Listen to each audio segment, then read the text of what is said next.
This evening. Oh man, I've been having a blast. Let me tell y'all what I did, right? Right. So pull up real quick.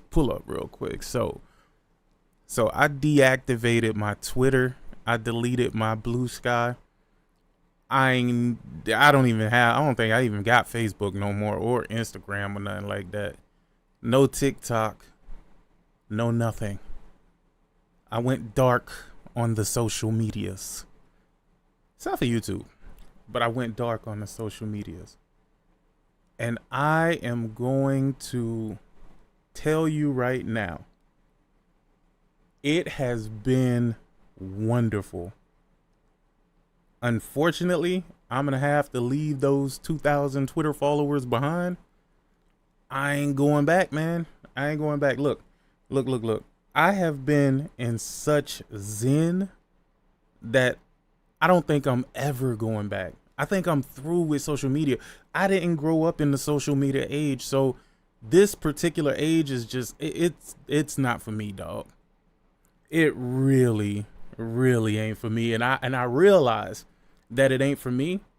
Anything that can change your mood, anything that's constantly like beaming negativity into you, it's bro, y'all don't understand, right? Like I am a person of zen for real. So if you can change my attitude, bro, if I'm constantly seeing negative shit, bro, I turn into a negative person, bro. I realize that shit. Listen, call it what you will. I'm going to tell you exactly what it is. And I'm going to tell you exactly what I figured out. And I'm like, dog, since I broke down all of those social medias, I've literally just sat back and enjoyed fucking gaming. Seriously. I truthfully enjoy gaming without the noise. Because that's all the fuck it is noise. I don't care about Xbox.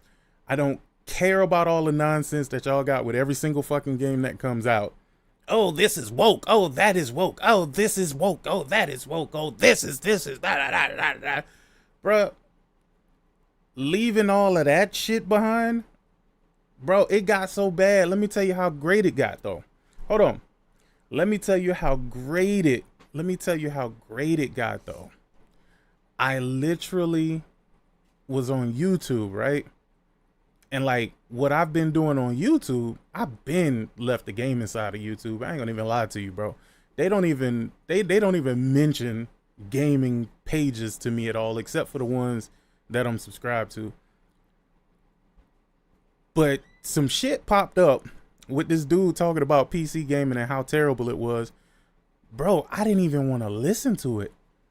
I literally clicked off it immediately and went on to the next thing. I don't care. I have realized I don't give a fuck about none of this shit that be going on for real. I don't even want to hear it. I don't even want to listen to it. Like that's how crazy it is, right? And like, I'm telling y'all, it's a totally different world once y'all turn off the social media. I promise you it is. Like I said, anything that could change my mood and take me from being blissful and in zen to being angry and looking at shit sideways, bro. Dog, I said enough is enough, bro. I honestly don't see how y'all do it. Like, I've never been a troll, right? So I don't give a fuck about trolling random people online, dog. That shit don't do nothing for me, for real. Right?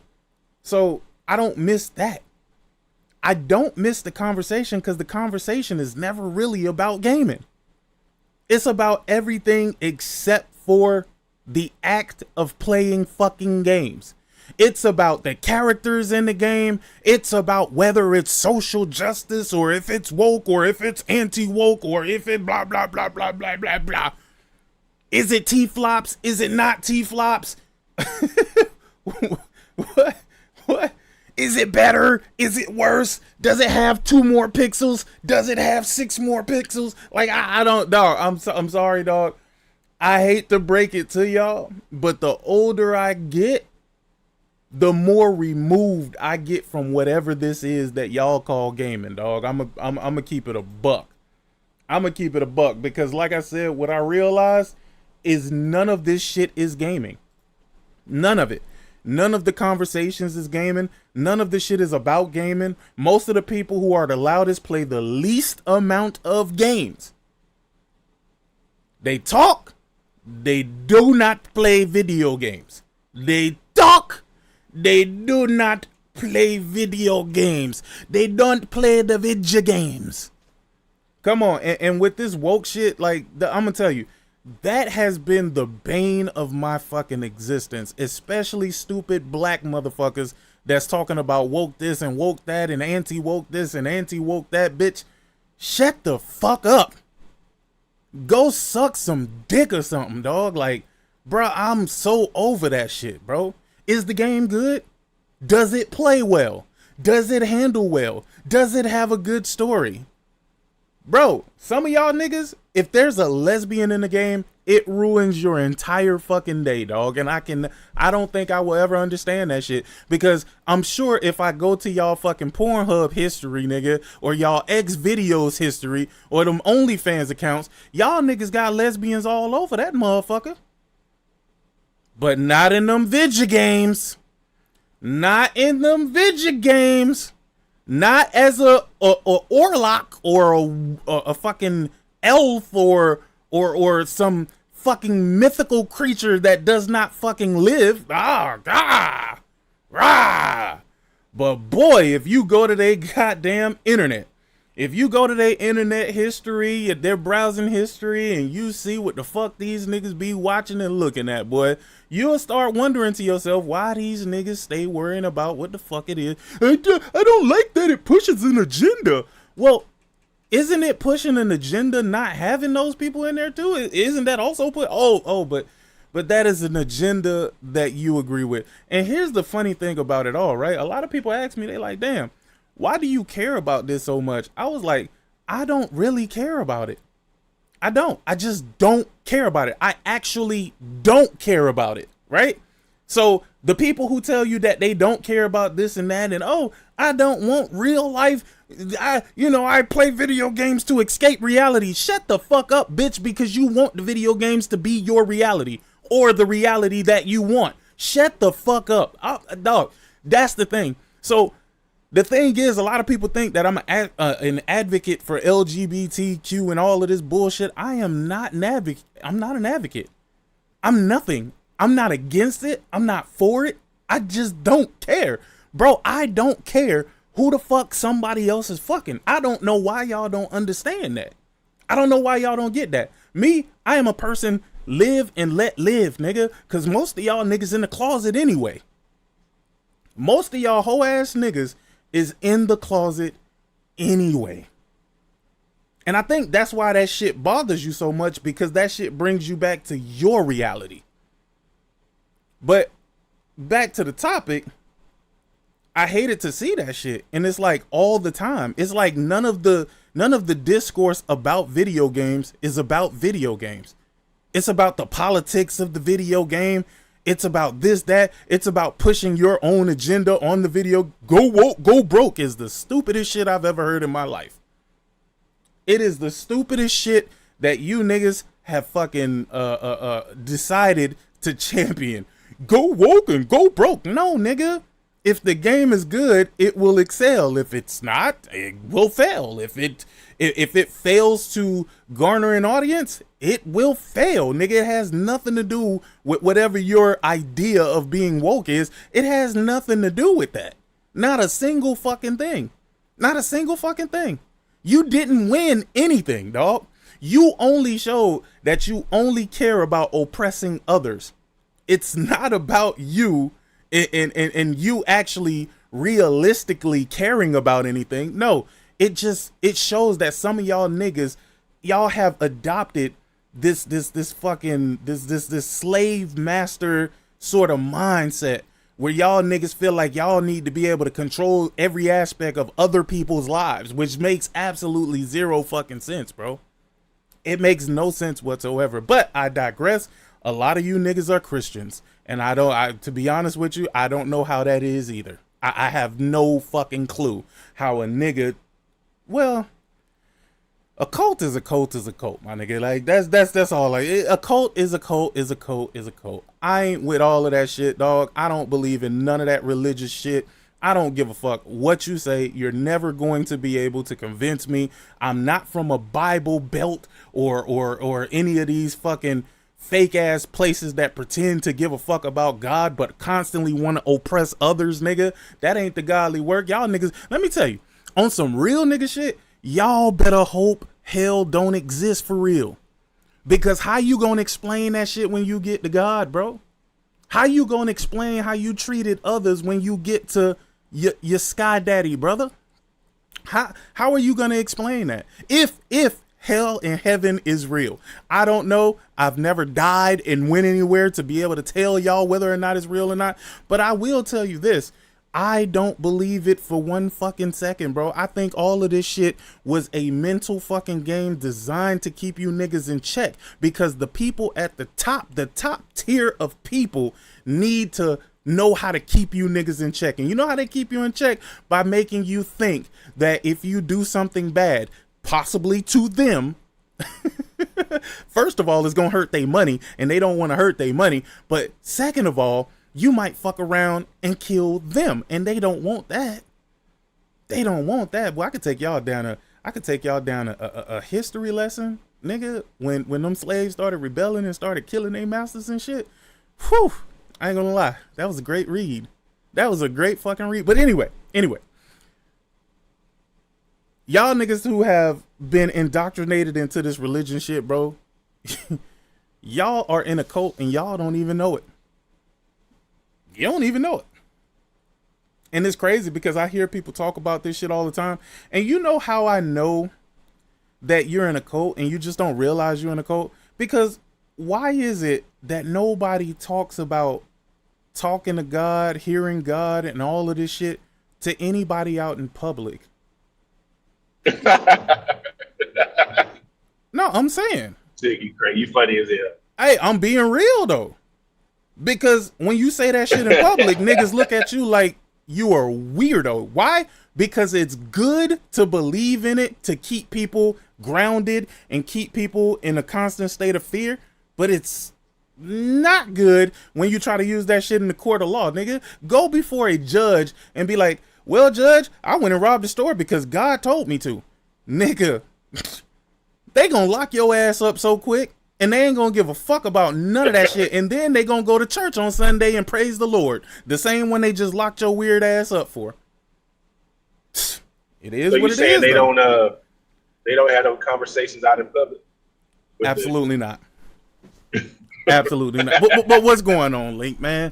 Link, oh damn, why y'all ain't tell me I was still on the starting soon screen? God damn. Anyway, what's been going on in the gaming world, bro? What you gonna put me on to, bro? Oh, nothing, man. I just saw you in live, so I've been here. But I'm saying I ain't been in the spectrum, the world of gaming. The world of gaming, Twitter and social media. Not gaming itself, because I've been gaming a lot, nigga. But the gaming social space, fuck no. Fuck no. Yeah, it's turned into I don't even know what you want to call it, man. Turning into? Nah, that shit done transformed already, bro. It done transformed. That shit done fully transformed. I saw dudes claiming, I don't even know, man. I don't even know if I want to repeat the stupid shit. I just they was in the space with you. They had to be in the space with you. Hold on, let me turn my. Oh, they wasn't in the space. No, they wasn't in the space. I just saw a tweet from a DJ that said, Forspoken, all of a sudden they done magically discovered that Forspoken is on the Xbox store on Windows PC, which means it's on Xbox. Which means somehow Sony is even though this is a Square Enix game and not a PlayStation game, this proves that Sony going multi-plat. The game been on the Windows Store since 2023. Oh, okay, dope. I mean, I don't know what to tell you. And what else?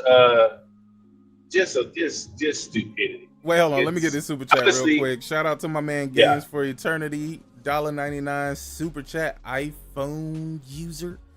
Yeah, religion and Jesus is a scam. Big scam. Big scam. Shout out to y'all niggas that believe, man. Keep believing, bro. Keep hope alive, man. Keep hope alive, brother. Yo, what's good, Leg? What's the good? thing is, I'm gonna tell you what's weird about me, right? I do believe that there's a higher power, right? I do believe that there's something that created all of us, right? But I don't believe in all the rest of that shit, bro. Don't read no books to me. Don't tell me nothing about this shit in these books, bro. I'm cool, bro. I'm cool. Yeah, nah, man, that Christianity stuff ain't nothing but most all of the religious stuff is nothing but a way to separate you from your money and make you stupid. So to me, I can't participate in it. You know what I'm saying? I just can't do it. Hey, shout out to the people that do, man. Y'all the MVPs, man. Y'all keeping these churches paid. Y'all keeping these pastors on these jets, these leers, nigga. They got private jets. Nigga, the pastor, the preacher got a private jet and you can't pay your rent. Sheesh. But you gonna still donate on Sunday. Hey, that's crazy because you have to. You have to give your human created paper money to God because that's crazy. That's fucking nuts. The thing with Christianity is a lot of the stuff. You're very low, Forsaken. I don't know why. Hold on. Is he only low to me? Maybe it's me. Hold on. Go ahead, say something, Forsaken. You hear me? Am I better now? Yeah. Oh no, wait, hold on. My input is low. That's why. No. You good. Don't turn it up. You're gonna be too loud then. Okay. Yeah. Now, what was gonna? Now you got super ultra loud. Hold on 1 second. 1 second. No, I will fix it. No. I'll fix it. All right. Go ahead. Yeah, but what I was gonna say, the thing with Christianity is, a lot of the stuff they say in the Bible and saying, "Oh, God said this," it wasn't God. It was supposedly the angels and stuff. Not only that, all of that shit was stolen from a whole bunch of other religions, bro.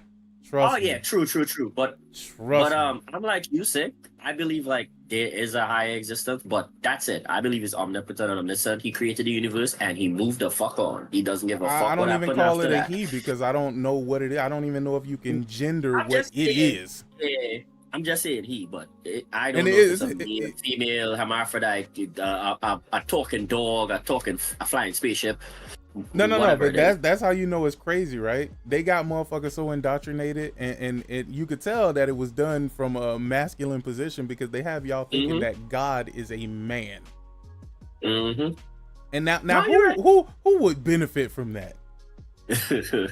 Man. Who stands Hey, to let me ask you a question. Let me ask you a question, Sid. Let me ask you guys a question. There was lots of books, all these books written by men, right? Hello? Link? These books. What? Link. You're breaking up. Link, you're breaking up. No, we're not hearing you, Link. You're breaking up. Damn, my man lost the Wi-Fi, nigga. God, Yo. Hey, Sick, they heard him talking. I'm driving.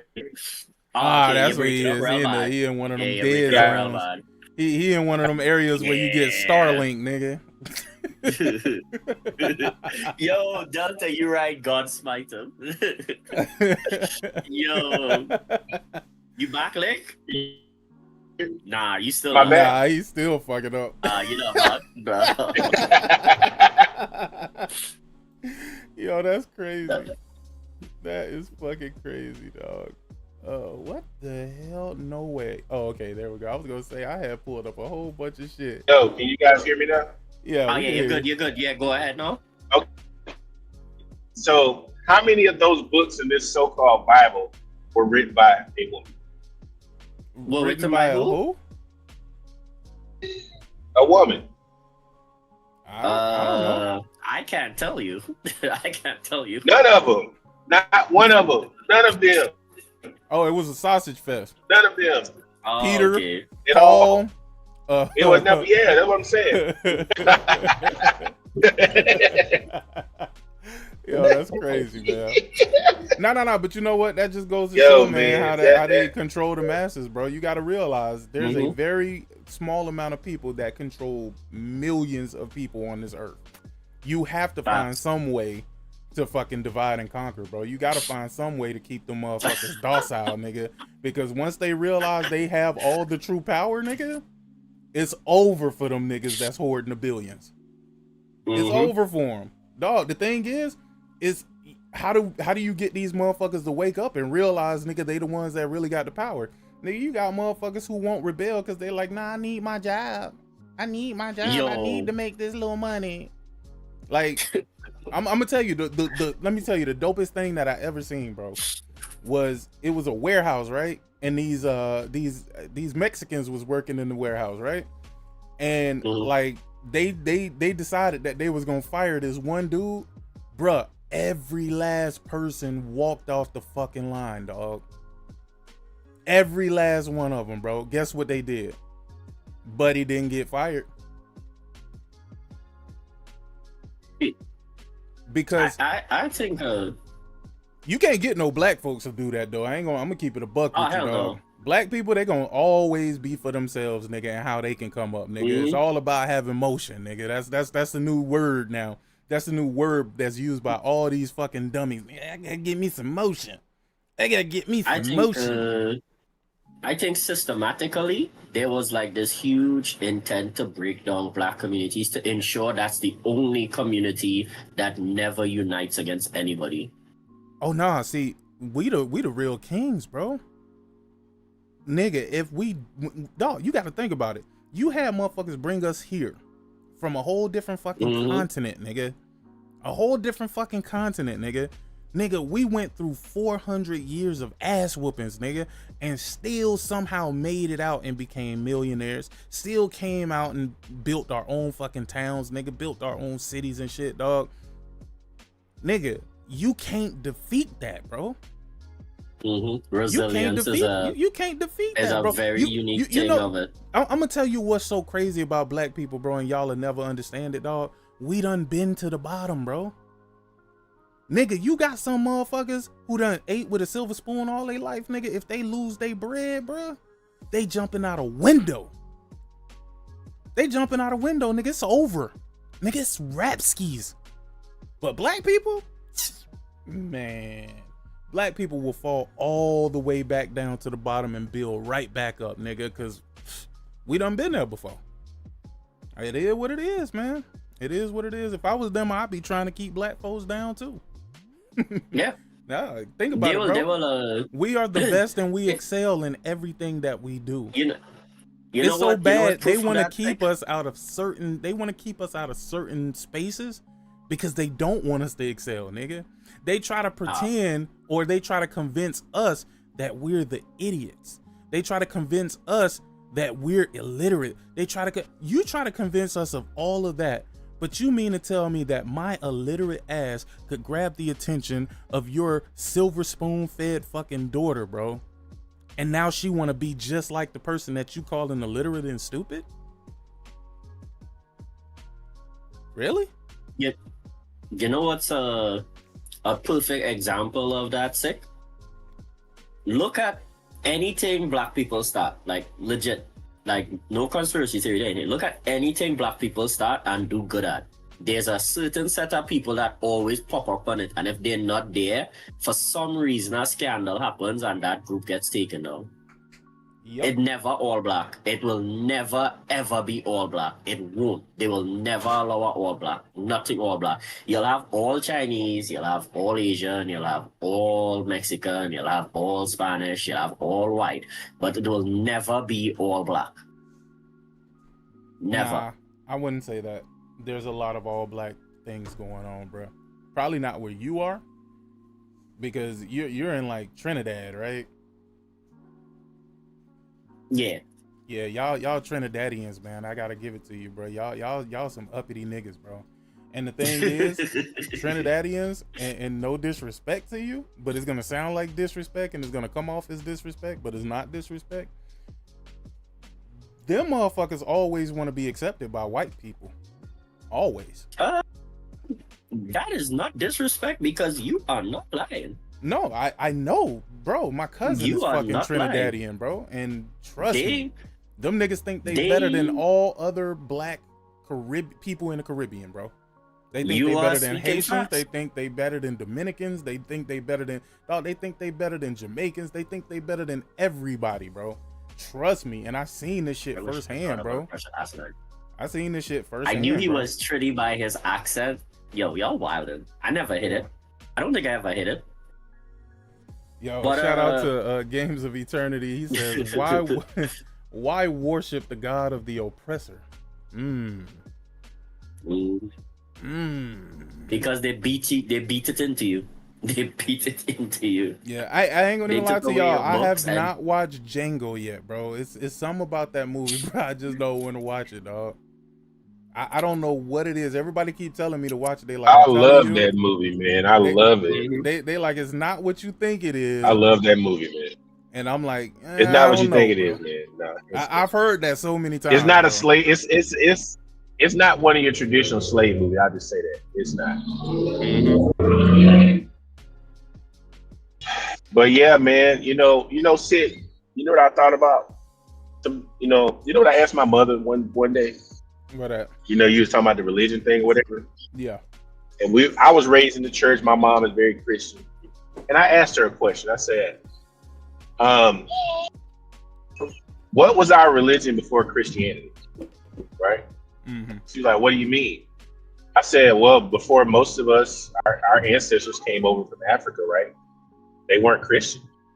You So, ever notice what a was lot the of religion? people? You ever notice a lot of people that look like us are Israelites? Yeah. Right? And she said, well, I don't know. I said, well, we were stripped of our language, names, religion, and we were given Christianity, right? Given names, given all this stuff that they didn't have a choice but to take it, accept it, and participate in it. No. I said, do you ever think about, They had a choice. well, yeah, death. You know what I'm saying? For the most part, your ancestors were slaves. So I said, do you ever think about maybe this was just forced on us and now we just do it because you've just been doing it for generations now? But you know, do you ever I'm question? gonna tell you, and I'm not You really ever gonna stay question on any of this. this stuff? I'm not Yeah. gonna stay on it too long, but I'm gonna tell you something that's crazy to me, and I've always thought about this shit, and I said it all. I was like, when something bad happens, you never say, "Dang God, why you put this on me? Why did you let this happen to me?" They never say that. They be like, "Oh, this." They ain't always nothing say but it's God's plan. It's His plan. No. They be like, "This ain't nothing but the devil. This ain't Oh, nothing that but too, the yeah, devil." that Oh yeah. And I'm like, Dig dog, in. what? But let something good happen. I mean, even something small, something minute good happen. See, God, boy, I'm telling you, God don't play about me, boy. God don't play about me, boy. And I'll be like, dog, what? I be like, bro, so you really think that God is literally following your dumb ass around, making sure something good happens to you? Seriously? For real? Hey, I ain't gonna even lie to you, dog. Sometimes I want to become a pastor, dog. I really do. Sometimes I do. Sometimes I want to invest in a church and start a fucking church because I think that is the greatest hustle that was ever created, bro. That is the greatest hustle known to man. You get a whole bunch of people together, you put them in one room, and you start saying the most obvious shit in the world. And then you pass around a plate, and them motherfuckers put 10% of their earnings for the week in that plate. Nigga, what? Bruh, I need to get on this shit, dog. I need to get on this shit, bro. I gotta start looking at buildings for churches, bro. I really do. And not only that, it's a government sanctioned hustle. So nigga, if I create a church, I ain't even gotta pay taxes. Bro, this has got to be the greatest hustle in the world, bro. And all I gotta do It say obvious shit like just the most obvious things about what can happen in a person's life, bro. It's unbelievable, man. It's unbelievable how gullible we have become as a people. And I hate it, but it is what it is. Let me ask you guys, because there was some news that I ran across, and I'm pretty sure you guys have already become familiar with it. You already know what's going on, but PlayStation has a new first-party studio under PlayStation Studios called Dark Outlaw Games. The studio is being led by former Call of Duty Zombies lead Jason Blundell. Shout out to Jason Blundell, man. He started that Deviation Games with that other dude. Hey, yeah, that nigga went straight to Sony and was like, "Hey, dog, hey, bro, I can get all the talent to come over here with us, and you'll actually own the studio. What's up, bro? Can I build a studio?" And they was like, "Shit, go ahead and do the damn thing, nigga." This nigga come out with fucking Dark Outlaw Games. We've been working away in the shadows for a while. When we've got something to talk about, we'll step out into the light. So my question is, why the fuck did you step out into the light? Why did you even say this? Why did you even bring this to the fucking forefront? All it does is get unnecessary chatter going, but it does nothing for the people who are waiting for IP. It does nothing for the people who are waiting to see concepts of a game or something. It does nothing. I mean, goddamn. But I get it. I get it, man. They just letting you know there's another studio. Hopefully their game is successful. As far as the secrecy behind the studio's creation, Blundell says the story is about the game and not the studio. He added that doing it under the Sony umbrella is a privilege. Yo, my man is a straight up Sony fanboy, nigga. I remember he was on stage with that same dick eating ass attitude. That nigga was like, "Oh, I love Sony. PlayStation is the greatest." Now this nigga got a whole ass studio, nigga. He about to milk this bitch, dog. He about to milk the fuck. Well, he don't know. He don't know. Well, he do know. Nigga, Sony don't play, nigga. Make that shit a hit or your ass gonna be on bricks, nigga. Like, fuck out of here, nigga. No time fat. Listen, Sony made Concord a goddamn example, nigga. He made they made Firewalk Studios. They made Firewalk Studios a fucking example. So now you get in there, you start making this fucking game, nigga. You better make sure this shit gonna be relatable to somebody who gonna go out and fucking buy this bitch. If not, so you know, once I heard about this, and then people were like, "This probably gonna be live service or online multiplayer." Even when they was with Deviation, it was always a single player game. Well, this is what people are saying. So I said, well, because he was one of the, I guess, creators of Call of Duty, right? So I mean, it's probably not interested, but if it's a single player aspect to it, if it's a live service, I'm probably not. But if it's a single player part, even if it's got a multiplayer, that'll be cool. But if it has some kind of single player component to it, Yo, Link, you breaking up again.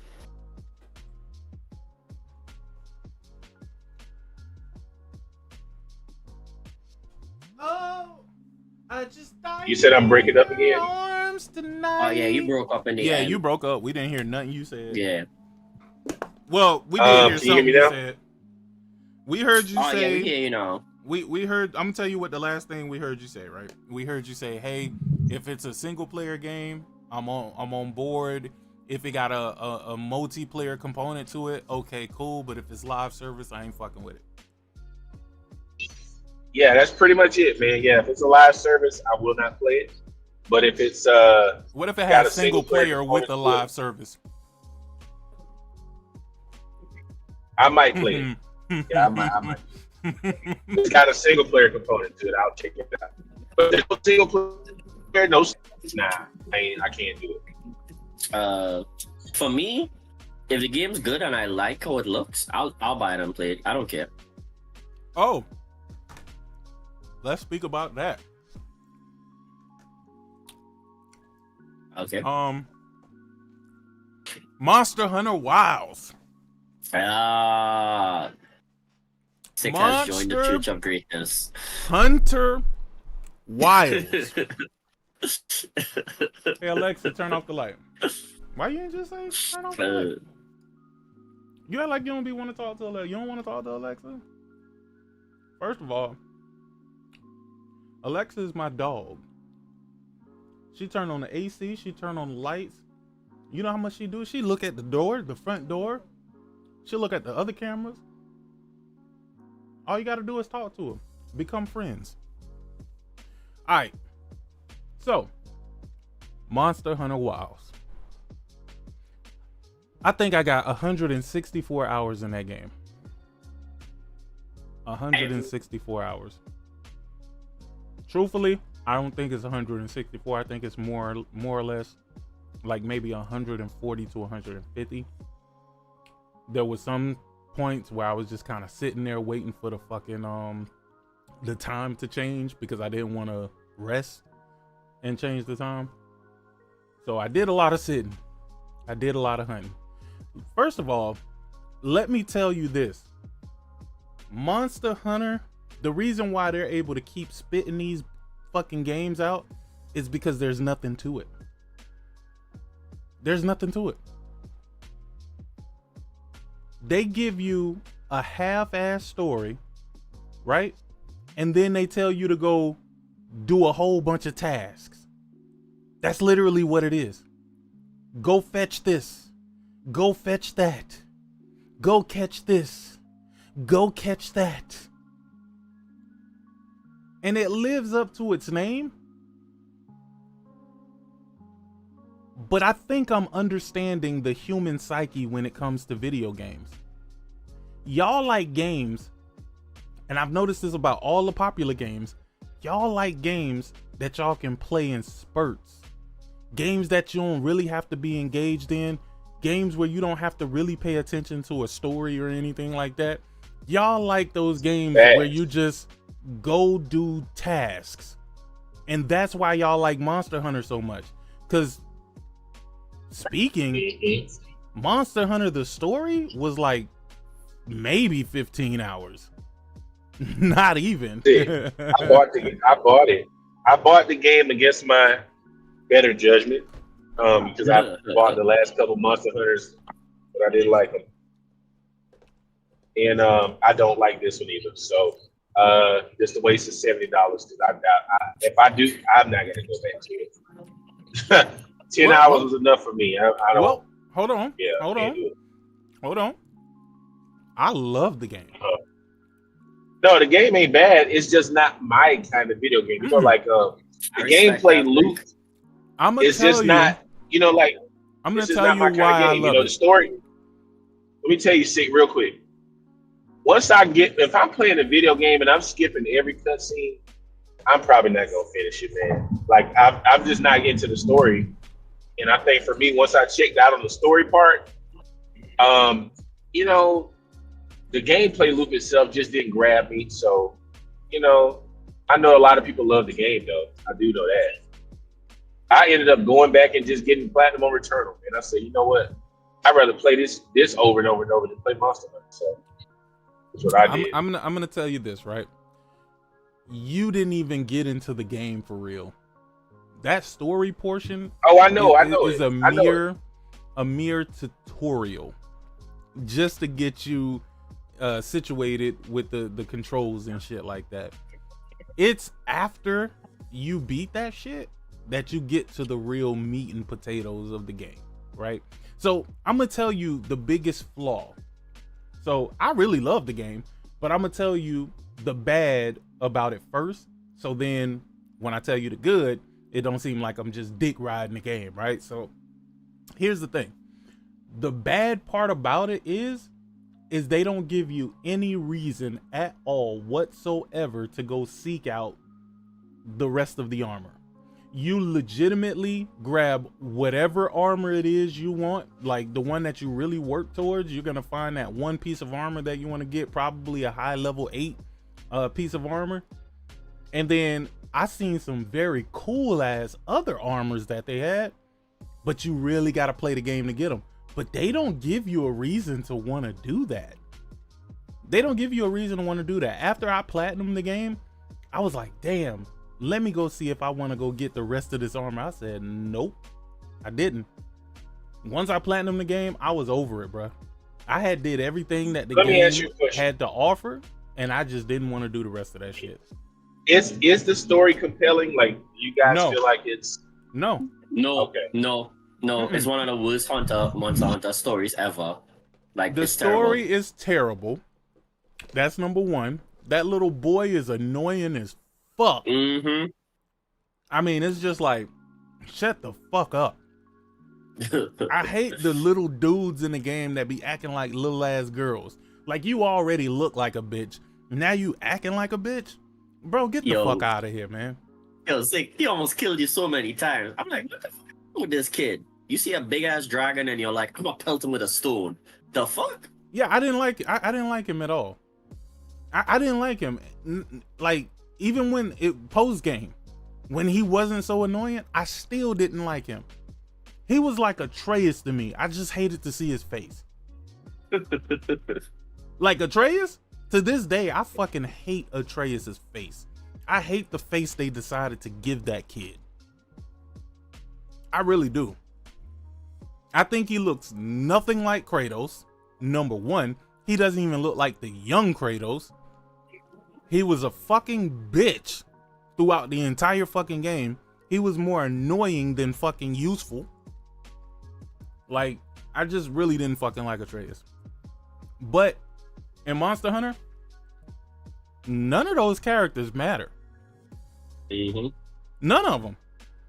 You can't name one memorable character in that game, which is why I didn't understand why I enjoyed this game. I literally, I'm gonna tell you, the best part of this game to me was hunting those crowns. Yeah. And to most people, that shit was annoying as fuck. But me, when I play a game and I really get in tune with the game, I learn how to figure shit out to make it easier for myself. Let me tell you what I was doing.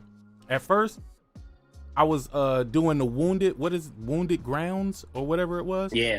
I just kept going there because every time you go there, it refreshed with a different monster, or at least that's how it felt, right? And then I was getting all of the crowns. Like the crowns came, so I did the majority of my crowns in the wounded ground. But then you got these apex fucking predators that only appear on one map and shit like that. Yep. Once I figured that shit out, I'm like, okay, so I can't do this. I got to figure out another way to do this. So what I did is I started going to the online, to the multiplayer, and going to the lobbies, and then I would jump into, like, you know how it shows you the list of monsters that people are fighting at the moment or whatever. Yeah. I would just jump into random fucking things, and then I ended up finding, but that was too slow. So what I did is I started throwing up the SOS flares. That's what I mean. I started answering the SOS flares. Oh, yeah, that's faster to get certain type of monsters. No. But you know what? And let me tell you how I figured it out, though. I did it like this. I said, okay, it shows you the level of the person that's playing against that monster that's in that match, right? Yeah. And I looked at it from this perspective. I said, if you a lower level, you don't really give a fuck. You just playing the game to play the game right now. If your ass is a higher level, nigga, you done been through all of this shit before. So let me set this shit to the higher level and let me jump into matches where the higher level niggas is the host, because they are looking for specific crowns. So they wouldn't even be on that monster if they wasn't looking for a crown. And I promise you, anybody telling look, I promise you, bro, just about every fucking match that I found, boom, small crown, boom, big crown. Nigga, I was like, that's what I'm talking about. And I got an Excel spreadsheet with a checklist. So each time, What? yeah, you think I'm bullshitting on it? Sick more monster than me. I wasn't going through that. Nah. You think I'm bullshitting, don't you? Watch this. Hold on. Let me pull this shit up. No, sick. Really? Boom. And when you get them, you can check them off. And as you see, the progress. Boom. Boom. You got me fucked all the way up, nigga. This shit. Yo, what's up, sick, Xavery? I don't believe this. Yo, you got me fucked up. I told you. When I get into a game that I fucking enjoy, nigga, you got me fucked up, nigga. Yo. Nah, but that there's only one other thing I would say you could have tried. You could force summon a particular monster if you go into the environment and like you pick up their footprints. You could force a investigation for a particular apex or any kind of monster. Yeah. Yep. I'm gonna tell you this though. My way was much easier, bro. It was that's way easier than looking for footprints and stuff. Much easier, bro. Looking for footprints. What the fuck I look like? A detective, nigga? Inspector Gadget, nigga? What the fuck? I ain't looking for no. Yo, you went all the way and get a spreadsheet looking for footprints would have been easy. Yo, I'm gonna tell you like this, bro. I enjoyed the hell out of this game, though. I didn't. I'm gonna be real. In the beginning, I was okay with it. I was okay with learning it. Didn't really enjoy it until post game. Yeah, I didn't start enjoying the game until after the credits, bro. Like the fishing, especially fishing for the whoppers. Oh my god, I enjoyed that shit so much. You know why? Because it was a challenge to actually get them motherfuckers to bite sometimes, dog. Because they don't just bite if you just throw it out there. You know what I mean? You got to do certain types of movement to get them to bite. I was like, yo, this is dope as fuck. This is dope as fuck. As far as searching down the monsters, man, that's why I really think this game shines. That's where I really like the game started to open up for me. I started to enjoy it. I'm gonna tell you one thing that I will say though. I don't feel like the weapons, to me, while I was doing more damage, I really feel like to a certain degree, it felt like my weapon was always the same. No, it because the monsters you hunt in this one, the elemental weakness and strength, the poison, the status effect don't feel right.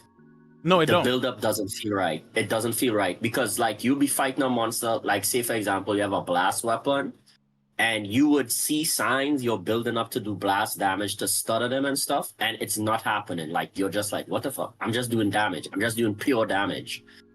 And it's like it doesn't matter. Nah, Corey, it doesn't matter I did use different weapons though. I used the hammer. I didn't really use the gun in there. Like I just, not the gun but the bow. I didn't really use the bow at all. Like it just, I seen a lot of people using it and it just seemed like a weapon that you use if you scared to fight up close. Nigga, I like to be up close and personal with that motherfucker. You know, I don't like to be fighting from a distance with that shit. You could melee with it. You could use you could pull out the arrow and use it like a sword and melee and shit. Right, but nobody who was using that shit was doing that. Not a single fucking person. They wouldn't do that. They were sitting at a distance and fucking shooting fucking what they call that shit when you got a whole bunch of a volley of arrows or whatever. Yeah, that's a volley. Yeah. That's it. I was like, nigga, what is you doing? That's literally what I was saying to myself, dog. I'm like, I'm over here in the trenches, getting stomped on. Like, you better figure this shit out, dog. Like, that's how I felt about it. But truthfully, man, Monster Hunter, I see why it appeals. I see why it appeals to people. What's right? his name, baby? And one of the main That's his reasons name? why it appealed to them is the exact same reason why Helldivers 2 appeals to people, right? Because it's a game that you play in spurts. It's a game that you get in, you play for a little while, and then you fucking jump out. You don't have a story. There is nothing to it. It's just you running around with fucking guns, shooting shit, and doing the same ass fucking puzzles over and over. People love they like mindless repetition. Me, I love focusing on the story, bro.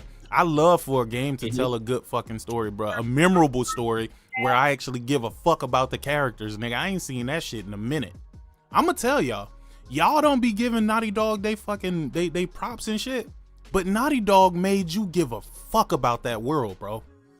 Whether you liked it or whether you didn't, you gave a fuck, bro. There's not many games out there where you play it and you actually care about anybody in there. So you end up doing what Link does and just skipping through the cutscenes, If you're gonna skip through the cutscenes, then why even play the game, bro? Like you're not even. That's what are you doing it for? Well, that's what happened. I was like, what am I doing this for? And I said, you know what? I fell into because I told myself I was not going to buy this game, and I got caught up in everybody telling me it was amazing. It's so much better than World, and Monster Hunter, whatever the last one. I believe? I truly believe it's easier. I believe it's easier. I believe Monster Hunter Wilds is the Street Fighter 6 of games. You see how with Street Fighter 6 they added in the modern controls and all that bullshit? Yeah, that bullshit, man. I feel like that's what Monster Hunter Wilds is. That's what you're right. I don't think it's more accessible. It's just you get to turn off your brain with Monster Hunter, bro. Because I found myself doing that a lot. What I was doing was so repetitious that literally I'm sitting back listening to these fucking stories while I'm playing the fucking game. Not really giving a fuck about what's going on in the game for real. No, but Link, it's so much easier. Like, I went back sick, like just to test something, because you was talking about how you find it was real easy to kill the monsters earlier, and then when you reach up later, it was so difficult. Yeah. So in Worlds, usually regardless of what you do, the monsters have like the same around base health line and things. So whoever you fight early on is basically what you're gonna fight later on. You might kill up a bit faster, but it's the same health. Man, sick, I went back and I fight a 1-star monster. I killed that shit in less than a minute. I was like, what the fuck? Yeah. It just dead. It just instantly died. I was like, nah, this way too You know easy. what I wish? I only died must be 5 times in that entire game. You know what I wish they would do? I wish they would improve on the combat. I wish they would give you more elements to the combat. Because after a while, it feels like you're just kind of button mashing to a certain degree. You are. And I wish it didn't feel that way, right? Like I wish there was some rhyme or reason to why you're doing what you're doing. I wish there was more of a parry. Like there is a parry in there, right? There is a parry in there, but I wish that it was. I wish that there was more. I wish there was more. But I think this was a good introduction, and truthfully, I have Monster Hunter Worlds. I'm gonna run through Monster Hunter Worlds. But if you need help, just let me know. The only dragon I haven't hunted or finished hunting that game is you see, if we play that game, you're gonna have to start over from the beginning, bro. I don't want you bringing out no level fucking 300 fucking character you've been playing with forever, dog. No, let's start this shit over and pretend like we just started from the bottom, nigga. No, I will have to, because the What's up, Monty? Different. I also think you'll like the controls in that better because it have way more gameplay element. There's a thing, the claw, the claw does. I don't think the claw used properly in this one, but in Worlds, the claw is actually like a combo extender. Like in this, you don't control your claw manually, but in Worlds, you could actually aim your claw mid battle like you do in a combo. You could like literally pull your claw out and then use it to shoot on to latch onto the monster. Right. Like you know how to jump. You can latch on mid combo and like roll up on it and use it to change. Wait, so you can ride the moves. monsters in Monster Hunter World the way you do in Monster Hunter Wilds? It's not, you don't control it though. The monsters move automatically. No. That's not what I'm talking about. I'm talking about, you know how you jump like, on the monsters in Monster Hunter Wild and you start stabbing them Worlds, in the fucking head? Yeah. But in Worlds, you could stab them and change the direction they are and force them to run into walls and stuff. Ah. So it seems like it was more intuitive in Worlds. See, everything that you're describing make it seems like Monster Hunter Worlds is better than Monster Hunter Wilds. Is that what it is? I feel it better. I feel it just. I think like Wilds is a iteration. It just better smoother. Like the gameplay is smoother. But there are a lot of things I think Worlds did better. They just take out and then put into Wilds. Wait, Worlds never got a PS5 patch? Nope. It should have. It never got a PS5. Oh god damn. No, it didn't. So I gotta play it from a PS4 perspective. Oh yeah, shit. no, it never patched it. It never that's patched. crazy. Hey, That why a Capcom lot tripping. of people was mad. I think the frame rate's unlocked though, so you'll be able to play it at 60. Yeah. Oh, you can play it at 60. Well, that's all I give a fuck about. That's not a game you could play. I don't think 30, it's locked bro. at 30. That's not a game you could play at 30, bro. I'm sorry. That's too jittery for 30, bro. I can't fuck with that. But I will tell you this: if I had to give Monster Hunter a score, I would definitely give it like an 8.5 out of 10. Mm-hmm. Right? The story didn't really do it for me, but the search and the journey, monster hunting did it for me, bro. Yeah, it did what it set out to do. The core principle is to hunt monsters, and it did that perfect. And the crazy part about it is, I played that game pretty much alone, dog. That's the thing why it's so easy, because when you reach in World, while it can't play alone, it way harder. Like when as it should be. Listen, if you see Devijo, Fatalis, to Calvert. Like those guys, they be hitting you combos and you're like, what if? Because does this feel like a Street Fighter game? There's Nilgigante, which is basically the end boss for World. He hits you like a Street Fighter combo. Like he flies down, slams you to the ground, hits your uppercut, pelts you across the screen, then dive bombs at you, shoot needles from his wings, and then charges straight at you. You could dodge all that, but like if you catch you once, you're dead. Yeah, I gotta agree with Corey on that. Dark Picture Anthologies, it is probably like a guilty pleasure for me, because there's no real gameplay per se, but the story that they usually tell is fucking amazing. Let me ask you a question. Who makes that game? Supermassive. Who made Until Dawn?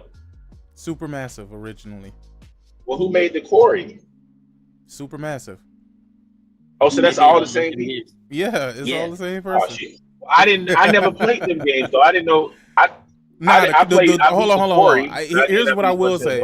The Quarry was absolute fucking trash, dog. It was trash, man. That shit was absolute garbage. I ain't gonna lie. I gotta go back and replay it. But when I played it at that time that I played it, I was so fucking bored. I was like, what is this, nigga? One of these fucking teen rom-coms. This shit felt like you know what it felt like? It felt like one of those not another teen movie. That's kind of what that shit felt like. I'm like, yo, it was a lot of teen drama, yeah, dog. I was like, man, this shit here, bro. When I played it, I couldn't finish it. I could not fucking finish it. I didn't finish it at first. I did go back to it immediately. I am gonna go back to it because I'm gonna tell you something about me. Sometimes I just won't be in the mood to play a game. Let me tell you why I say that. That Power Rangers game, I bought that Power Rangers game when it initially came out. And when it came out, I'm like, dog, bro, what the fuck is this shit, dog? Like, I'm like, man, I ain't really feeling this shit, dog. But then I came back about maybe 3-4 months later, And I'm like, dog, this shit is amazing, bro. It's just, it has to be the right time for some certain games for me, bro. I'm just not gonna enjoy it if I'm not really into it at that point. And that's just something I realize about myself, bro. So, okay, yeah, that happens to me sometimes. Like I'll buy a game and I play a little bit and I'm like, yeah, this ain't it right now. You know? But I'll sometimes go back to it and beat it. You know? And that could happen with Monster Hunter, but I highly doubt it. I'm gonna tell you and you know what else lately? too? What's that? That Teenage Mutant Ninja Turtles, the Cowabunga collection or whatever. What games are in that collection? I don't even know what's in there. Nigga, every Teenage Mutant Ninja Turtle like game, the all OG ones from like dog through from Game Boy to Nintendo to Sega Genesis to Super Nintendo, bro. God dang, I gotta go. And they got the arcade games. Oh shit. yeah. You know the arcade game where you start in the building where the fucking building is on fire and shit? Yo, they got that game. I was like, yo, I ain't gonna even lie to you, dog. I remember spending so many quarters, like, cause my auntie used to go to the laundromat, right? And in the laundromat, they always had the arcades in the laundromat, nigga. And since I ain't give a fuck about washing the clothes, but I was going with my auntie, bro, I used to ask her for quarters. Bro, I used to go and spend so many quarters on that fucking game, dog. Like, real shit. The Teenage Mutant Ninja Turtles, the fucking arcade game, loved it. Played it, loved it again, dog. I'm like, yo, this shit fucking crazy, man. Crazy. But the 20th is upon us, and Assassin's Creed Shadows is coming out of the shadows, bro. I cannot wait to play that fucking game, bro. I cannot. I've already pre-ordered it and everything. Last time I checked, it said like 2 days ago. But that was like 2 days ago, nigga. I had to pre-order the damn game. I had to pre-order. I pre-ordered it physically. Well, you know what? You know what I found out? Teenage Mutant Ninja Turtles in Time is the exact same game as Hyperstone Heist. Hyperstone, yeah. I never knew that though, because on Genesis, I played Hyperstone Heist. I love that fucking game. I had no idea that was the exact same game, but the Super Nintendo version. Yeah, I didn't either, but back then I didn't. When I was a kid, I didn't know. I thought they were two different games. Because I'd be at Blockbuster and shit, and I'd be like, this one, because the cover art was different. I was like, dang. And I only had the Sega Genesis at that time, so I couldn't play the Super Nintendo version. But it was it's the exact same game, dog. The exact same game. So anyway, so I pre-ordered Assassin's Creed, right? And I pre-ordered it through Target because they had a steelbook case for free with the game, right? Yeah, that's what I heard. Cyberdragon. So I checked my damn order a few days ago, and the ship date went from the 20th to the 27th. Oh yeah, nigga, you'll get your shit next week, maybe. So you know what I did, man? But I know Best Buy gonna have it day one, so I'm just gonna get it from them. This is what I'm gonna do. Do they have the? I'm gonna get the steel case, the steel book at that? No, you don't get the steel book. So check this out. This is what I'm gonna do. I'm gonna buy that shit from Best Buy, pre-order it from Target, and then when I get the one from Target, I'm just gonna return that shit to Best Buy. They let you return games? Yeah, as long as it ain't open, I'm not gonna open it. So why are you gonna buy it? Because I want the steel book, but I don't want to wait for the one that's coming in from Target. No. And I feel you, but why are you buying it from Best Buy if you're not gonna open it? I'm gonna use the copy I'm getting from Best Buy. I'm gonna use that. No, that's what I said. I said they're gonna allow you to return it. No, I'm gonna return the copy I got from Target to Best Buy. I'm not gonna open that. Oh, gotcha. Wait, it comes separately? Steel book. Yeah, it's gonna be two items. It's gonna be a steel book and then a copy of the game. It's gonna be two separate items. Oh, interesting. Okay. Yeah, so I'm just gonna take that shit back to Best Buy. Yeah, I don't buy physical games no more, so I couldn't tell you. I couldn't. Yeah, they'll let me return it. I've done it before, but because it's the same, as long as the UPC is the same, they don't care. It ain't open. Yeah, exactly. But exactly. Yeah, I'm excited for Assassin's Creed. It looked like the PlayStation 5 Pro version is the definitive version on console. Nah, see, that's the thing. I have not looked at any footage on it. I have not looked at any reviews. I haven't looked at any I ain't got a review. analysis or breakdown. I don't care about none of that. I wanted this game since it was announced, and I'm gonna play that bitch on the day it released. Yeah, I'm playing it. Yeah, I'll play it tomorrow. Yeah. I'm excited about this. From the gameplay I've seen, the combat looked pretty good. So you know how the Assassin's Creed game, man, they like the last few I didn't love, especially Valhalla. I thought that game was awful. Did but you? yeah, Let man, me I ask didn't you. like. How far did you get in Valhalla, dog? Because I loved it from the beginning, and that shit only got better as I went on. I didn't like the main character. What's her name? Ivor or whatever her name was. I mean, it was a dude like or a woman, depending on what you decided to play. Well, I chose the girl, but I didn't really like her character. The game, from what I'm hearing about this was not as what they would say, bloated, I guess, but I just really didn't like the setting. It ain't as long, because Valhalla, it's not. They're saying it's not. That shit dragged. Don't get me wrong, I loved every minute of it, but god damn, the game don't need to be 200 hours, my nigga. Like, it really don't.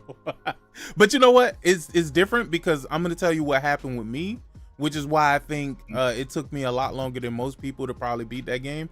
Nigga, I was playing through the DLCs and all type of shit, thinking that I was playing through the main game. Yeah, because they don't really differentiate between DLC content and playing the rest of the game. If you go to the wrong NPC, nigga, that shit triggered events that sent you into the DLC, bruh. I beat the Ragnarok DLC before I ever even got anywhere in the main story. Hey, well, if you pre-order this one, you get the DLC, the expansion for free, the 10-hour expansion. So that's pretty good. Oh, do you? Yeah, you get the clause of whatever they NY some shit. Oh yeah. I did see that. Yeah. If you pre-order, you get it for free. Yeah, I didn't get the bloated version of this game. I got the regular $60, $70 version, whichever one it was. Because what I realized is, when you buy truly the deluxe editions, they are lackluster, bro. It don't even seem like it's worth the extra $20 no more, dog. It really don't. It's really not. Most of them are just selling early access for them. Yeah, they give you cosmetics and shit that you never use, or you might use at the beginning of the game and never use that shit again. It's like, dog, what the fuck are we doing? What are we doing?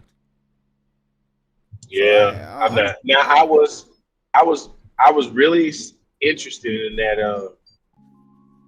what that shit, Death Stranding, the collector's, whatever the edition that came with all that stuff, But then there ain't no steelbook and there's no disc, so I was like, I'm not buying that. So, I just buy the standard edition, because most of the time, yeah, like you're right, a lot of stuff, extra stuff, you don't end up using anyway.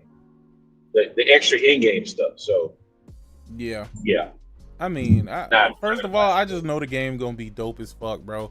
And the one thing about Assassin's Creed that a lot of people don't really want to tell you is that, nigga, they give you something to actually go about, right? And start looking shit up.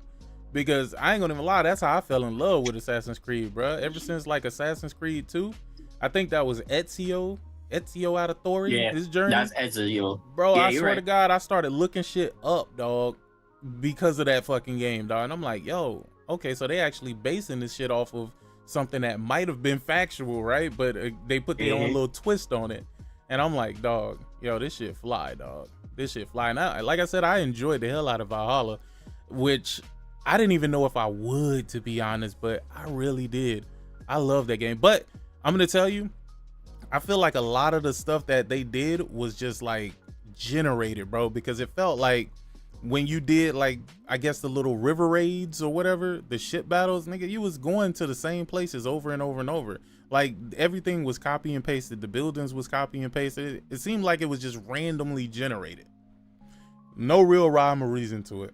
But could have been. But the rest of the game, I fucking thoroughly enjoyed, bro. The story, I thoroughly enjoyed. I I'm telling you, I say this and I will say this again. I feel like they told a better Norse mythology story than God of War, and it's not me pitting those two games Oh against each my other. God. I don't I'm know about telling that. you, I promise you they did. I promise you they did. Anybody who played that game and really finished that fucking game, they told a deeper Norse mythology story than fucking God of War. They absolutely 1000% did. 1000%, without a fucking doubt. And I'm a fan of Ubisoft, but at the end of the day, I'm still never gonna tell no lie for Ubisoft, my nigga. Not gonna fucking happen. Not gonna happen. But they absolutely did tell a better Norse mythology story.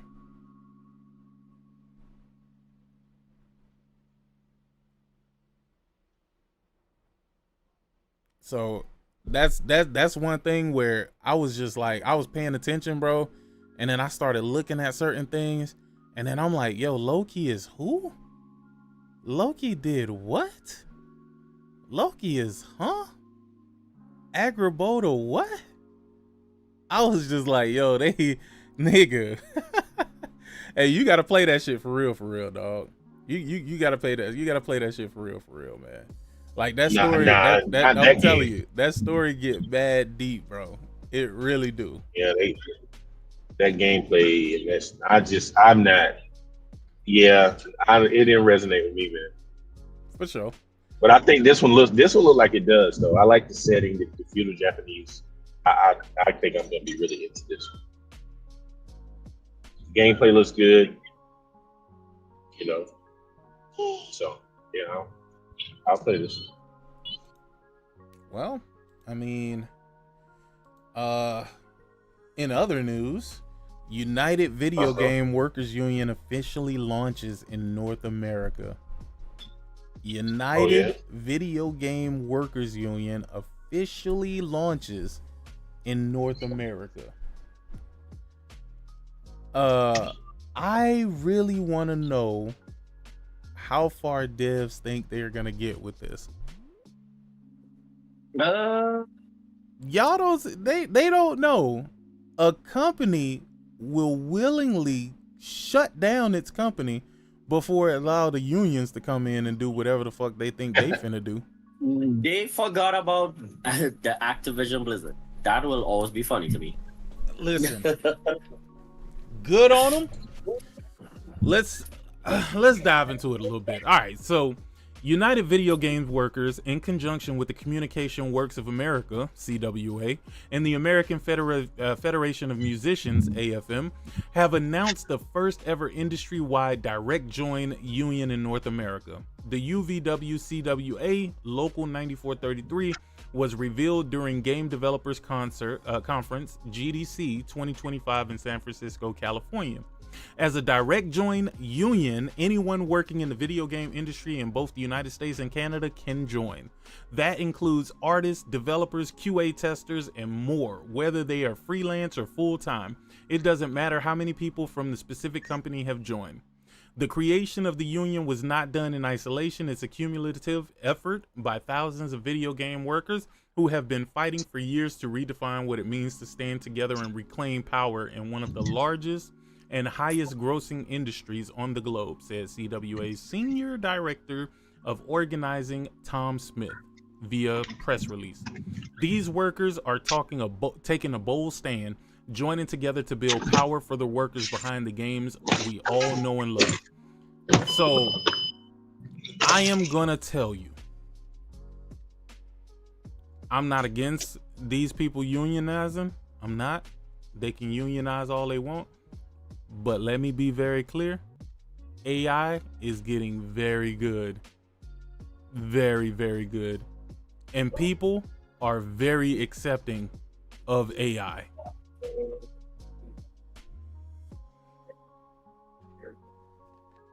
So I'm not trying to tell them to not unionize, but you're gonna see a lot of people popping up saying, I just can't find a job. I just can't find a job. I don't know what it is.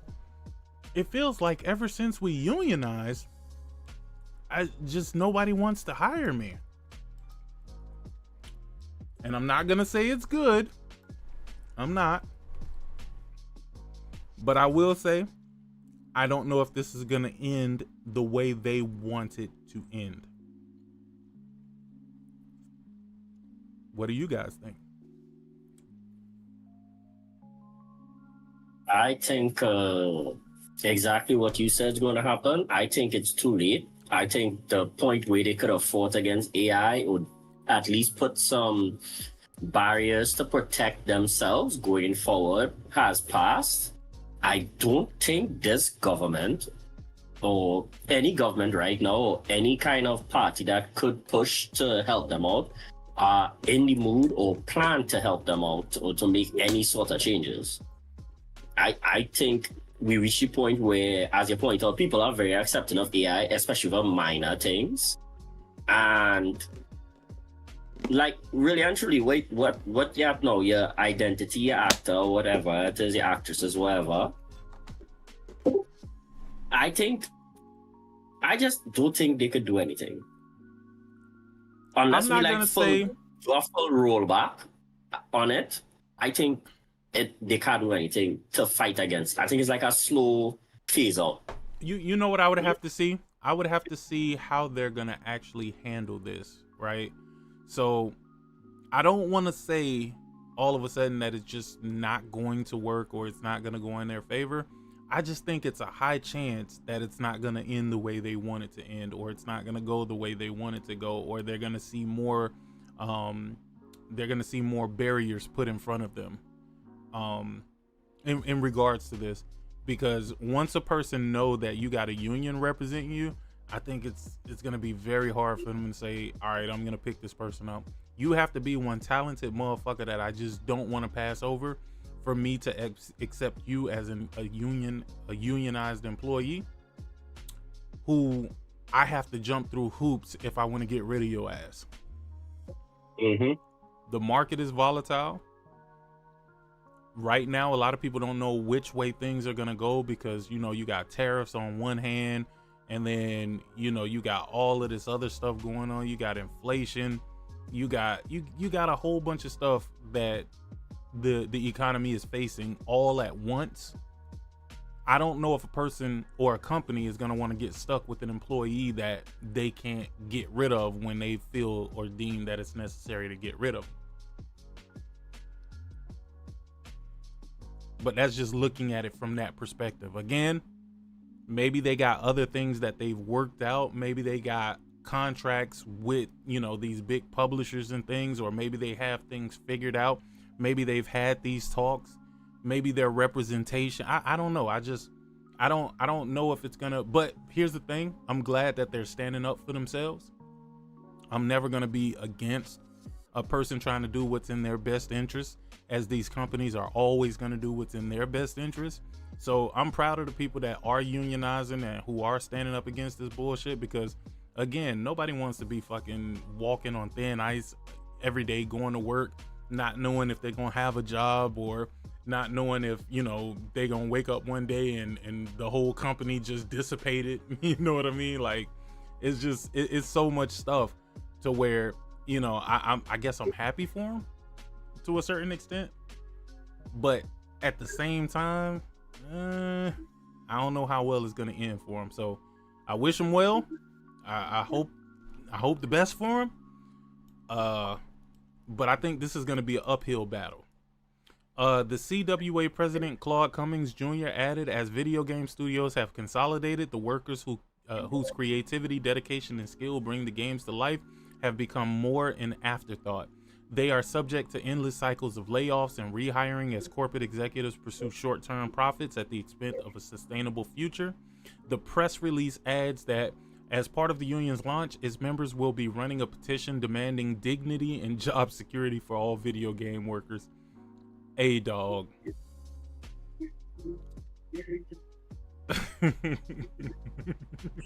Hey, more power to them, man. Good luck. I don't think it's gonna work, but you know what I mean? They are demanding dignity, nigga. Like, the fuck? Nah. I don't know if they got enough leverage, man. Nah, that's not gonna happen. hey, hey, What was that? when you gotta What demand up, Corey? dignity, What up, dog, Corey? you might have a bigger fucking issue. Yo, that's crazy, dog. What the fuck is going on in this world, bro? Like, I got $1.50 for you. Mhm. yo, that's crazy, dog. Well, all right. Anybody got any other thing to say on this shit, or we can move on to the next one? No, we can move on. Oh wait, All no, Just I move wanted on. to. right. I wanted to. Go ahead, Corey. I just wanted to say, did y'all see the AI video of Aloy from I Horizon? did. I fucking Bruh, did. that like, nah, I didn't and watch the it. fact is that she spoke out about it, right? Like after it happened, and Mhm. like now I'm feeling some type of way about this shit. Like, yo, bruh, like this shit sounded like her, it looked like her. Like they didn't need her for the. It's Actually, a no. wild time right now. No. Back up with that one. While it had her voice inflection, you could tell that it was AI. Oh no, you could definitely tell it was AI because it Yeah. didn't have. It never has the human Emotion.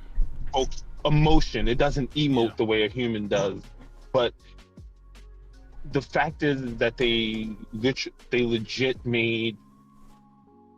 legit animated Aloy in a way that did not need the actor that is Aloy, and that shit is scary because, like she said, this is.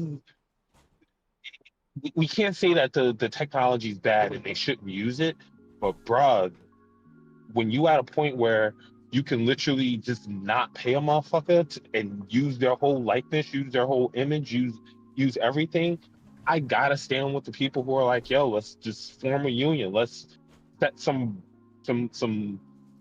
blocks in place so that these motherfuckers can't just fuck us over and say, well, we the company, you can't do nothing about it because we'll just fire you and use AI. Well, that's the thing. Let's expound on this. Again, knowing what black people have been through, right? I'm never gonna tell a person not to fight for their rights or to fight, you know, as they say, for dignity, right? But what leverage do they have in this situation?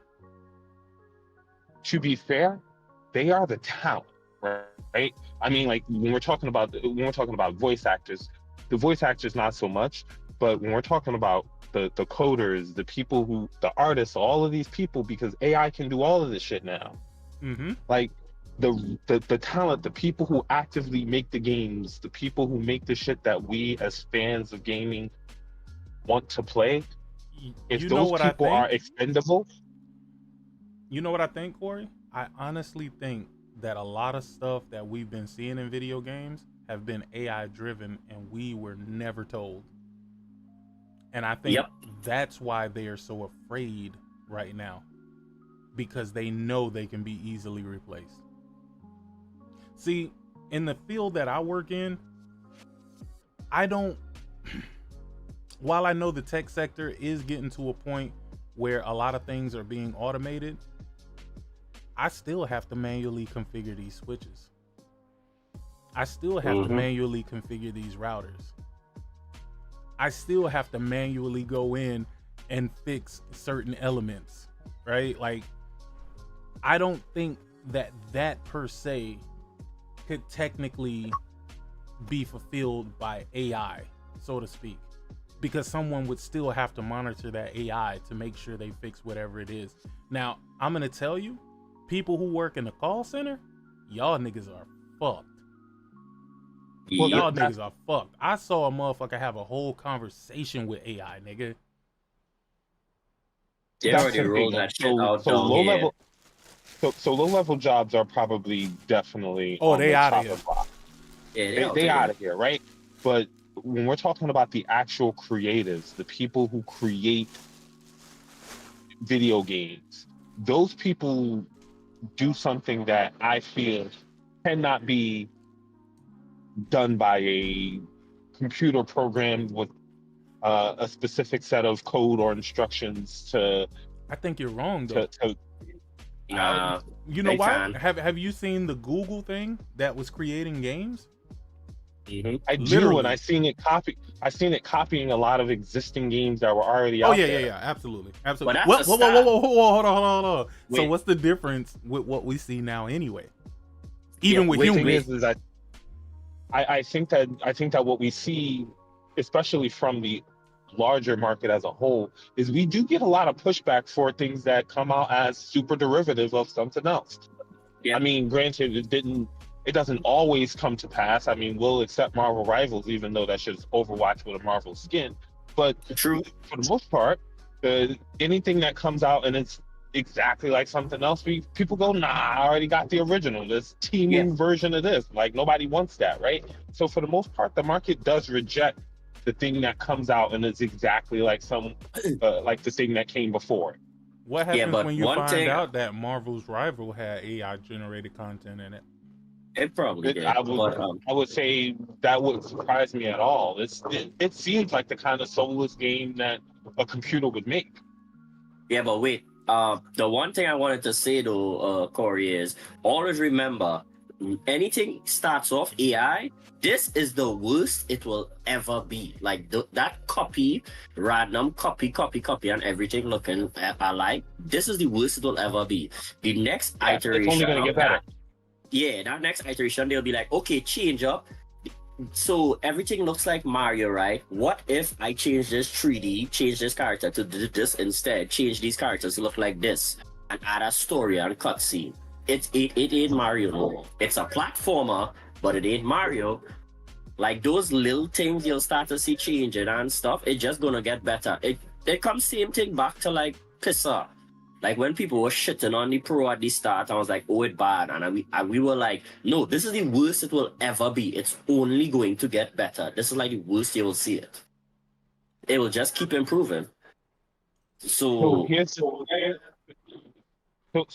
thing that I think where we sort of I would say we go off on our separate paths is I agree with you to a degree because I think AI can be useful in this industry to do a lot of things. But I think that there are certain things that the creatives, the actual people who create games, the people who, not just the people who do the ones and the zeros and the extra grips, the 1,800 people in the background who are just simply repeating code that somebody else wrote, but the people who actively make games, they do something that I don't think an AI can be programmed to do unless you built this shit to freely think on its own. And I don't think that anyone is going to be able to build it, is going to want to build that. Oh no, I think you're wrong. Especially for the purpose of video games. I think you're wrong. You know why? A dude got fired from Google when he reported that the AI was oh my god, learning. what is it when they have a self-learning? No, not self-learning, not self-aware. It had a conscience, so to speak. They call it something else. They said it was Colonization. Oh my god, I can't think of the specific word. But basically, he was absolutely afraid because the shit was thinking for itself. And they ended up firing him. So, again, like I said, I think that you'll definitely, I'm not saying that we won't necessarily try to build the machine that thinks for itself. I'm saying that I don't think that we're going to use that shit to make video games. We're definitely going to build the machine that thinks for itself to do other shit. I don't think that machine is going to be used to make video games. That shit's going to be used to run defense programs and shit like that. They're gonna let Skynet actually fucking run fucking planes and shit so that it can make quote unquote field decisions. They're not gonna let the shit make fucking video games. So most of the times that what you're gonna get in terms of the AI for video games is gonna be something that someone coded to have a modicum of self-thought, quote unquote self-thought, where I'm using the air quotes, quote unquote self-thought, and that self-thought is literally just looking at all of the different mediums, all of the different things that have already been created, and pulling resources from those things to try to create something new. That's not technically creation. When we talk about games that are like super creative, things that come out of the box, things that just blow your mind because it's a new way to look at it. There are a lot of games that are like that. Like I think of like games like Honor Mutadium and you know, a lot of those games where it's just like, yo, this was a super creative game.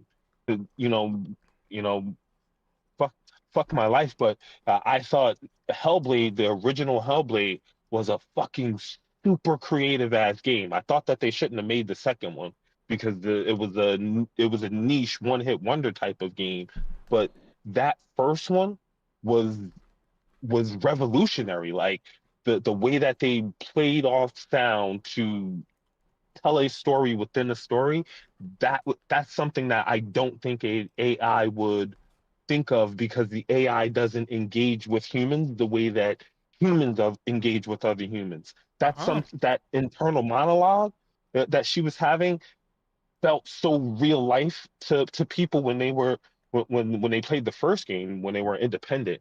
People were like, you know, really identifying this as like, yo, this is a good way to talk about, you know, the internal monologue that people have with, you know, their with mental health issues. And you know, granted, Hellblade 2 did none of that, but Hellblade 1 I felt was, like I said, a super revolutionary, creative ass game. And those kinds of games need to be supported, which is why I'm always gonna say support your video games. If you like them, buy them shits, don't fucking rent them. But I just think that there are certain things that human beings can do, certain creative things that human beings can do that a machine can't. I think you can teach a machine to do certain things, but I don't think that you can teach a machine how to connect or feel like a human being. And I think, you know, like I said, I started off with the whole shit about Aloy. It looked, it sounded like her. It was scary because it did everything that Ashley Burke would do except actually be Ashley Burke and bring that Aloy character to life. It literally was like, if you've ever seen that god awful Disney movie where they tried to do the Lion King in live action and all Mm-hmm. of the animals look soulless because they just, you can stare into their eyes and it's like nothing there.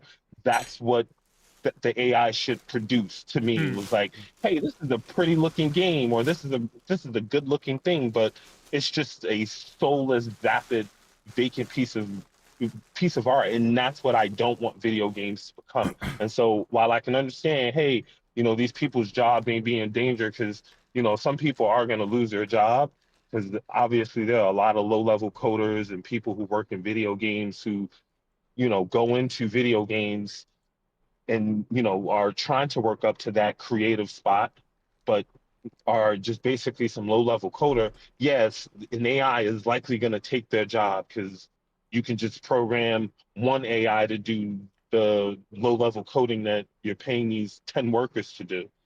That's going to happen.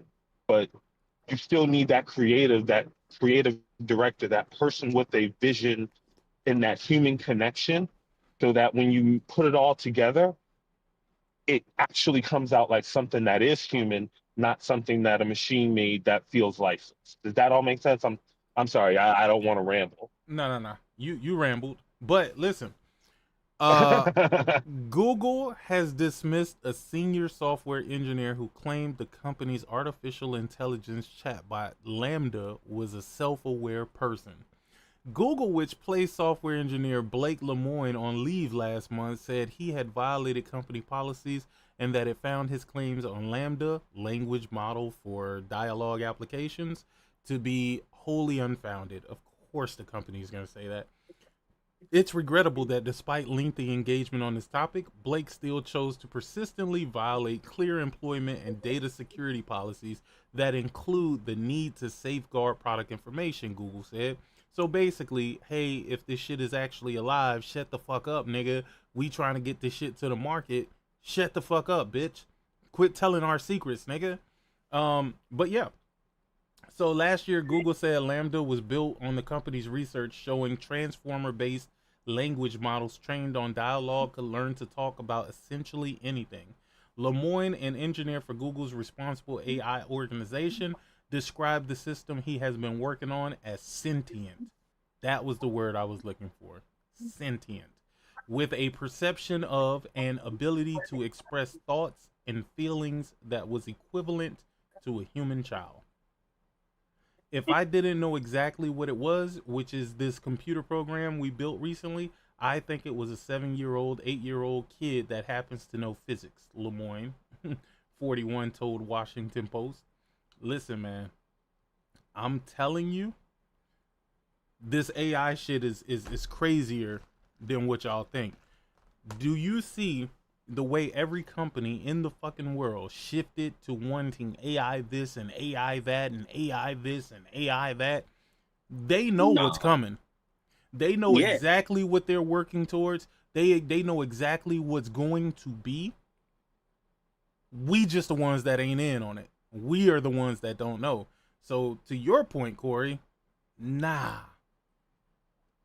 I think that this AI has gotten so advanced, they're not going to tell us how advanced it's gotten because they know who they're going to be putting out of business. They know who's going to lose their jobs over this, and they don't want that. They don't want that uproar. They got to build more prisons first.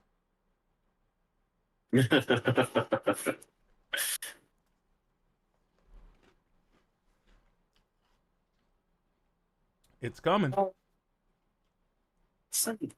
I'm gonna say is a author by the name of George Orwell wrote a book called 1989. It's about dystopian future. While it's not specifically about AI, I will say that if you push enough people to the brink of uselessness, lawlessness follows next. So I hope these people who are trying to protect their bottom line are also prepared to protect 1984. Sorry, not 1980.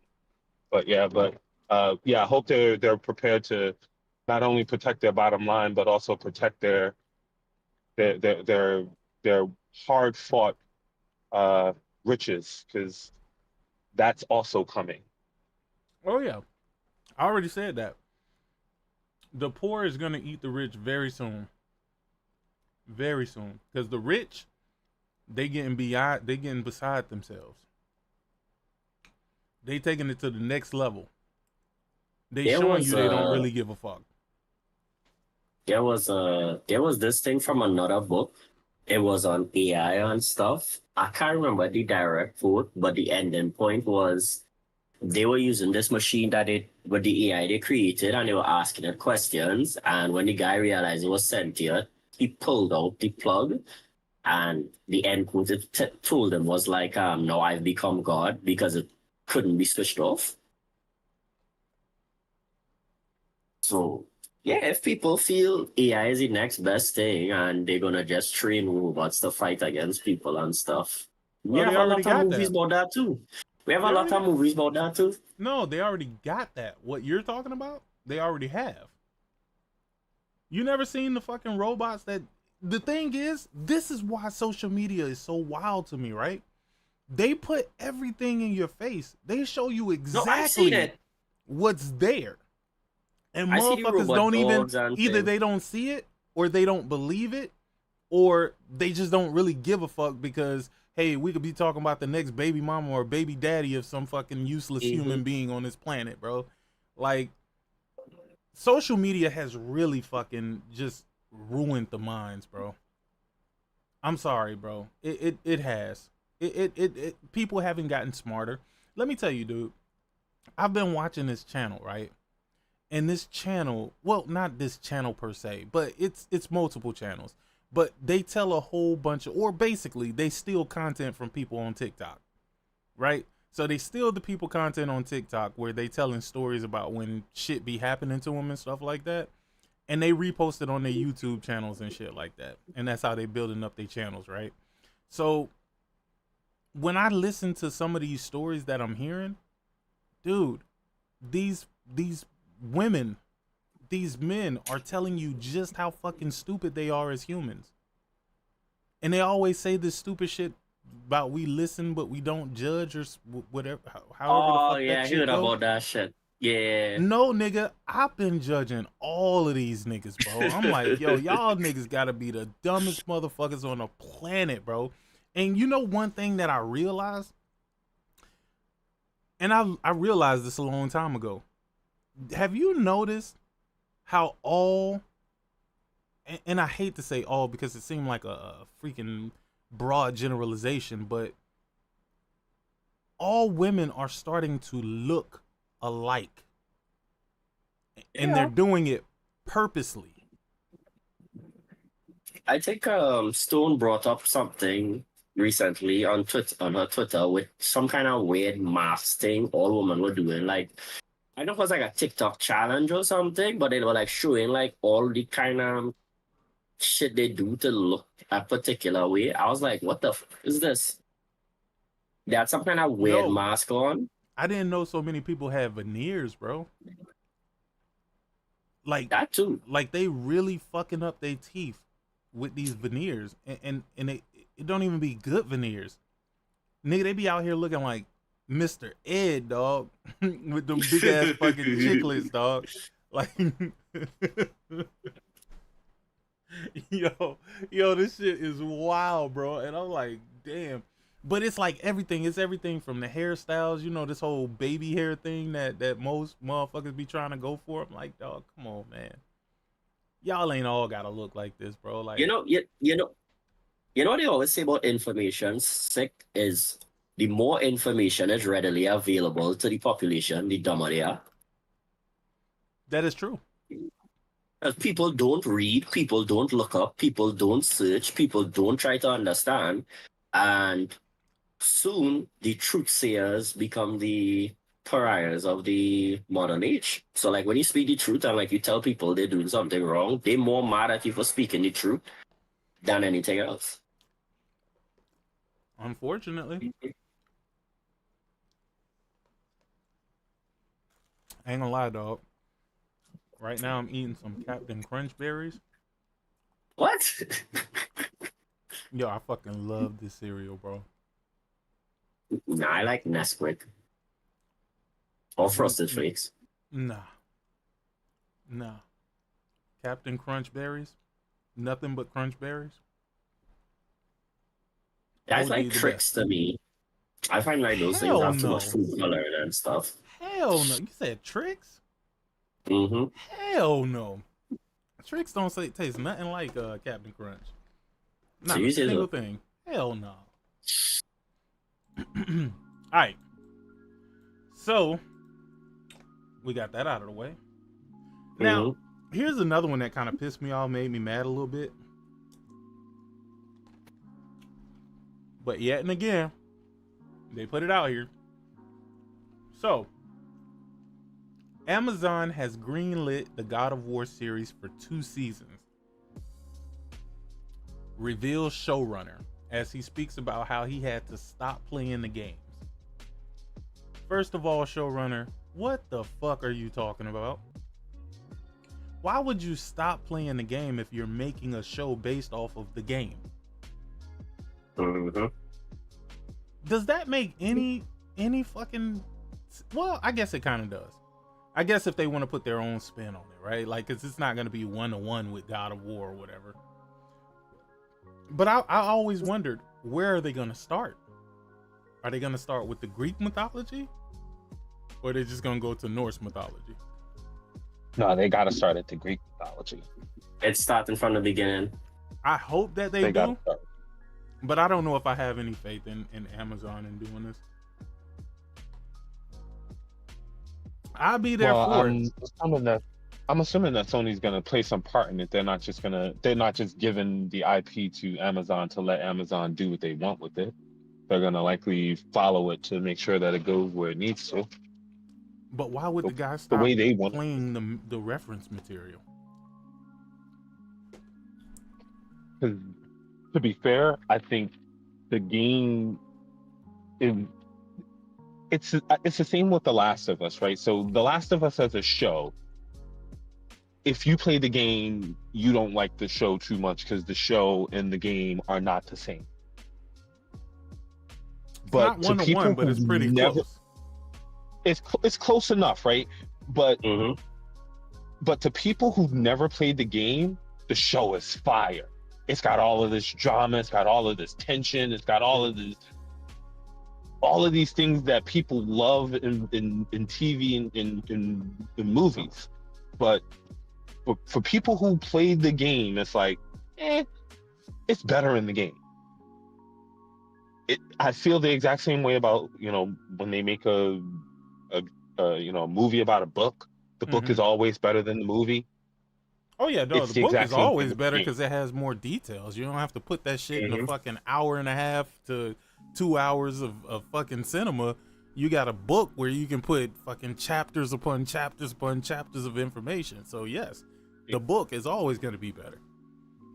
And then the same thing is true with the game. You got the experience of the game. You've got the visceral experience of you doing the interaction and you being in control of that character for the game. So the game is always going to make you feel inferior to the show. And I think if you're But making not a show, necessarily. You know why? You know why not necessarily?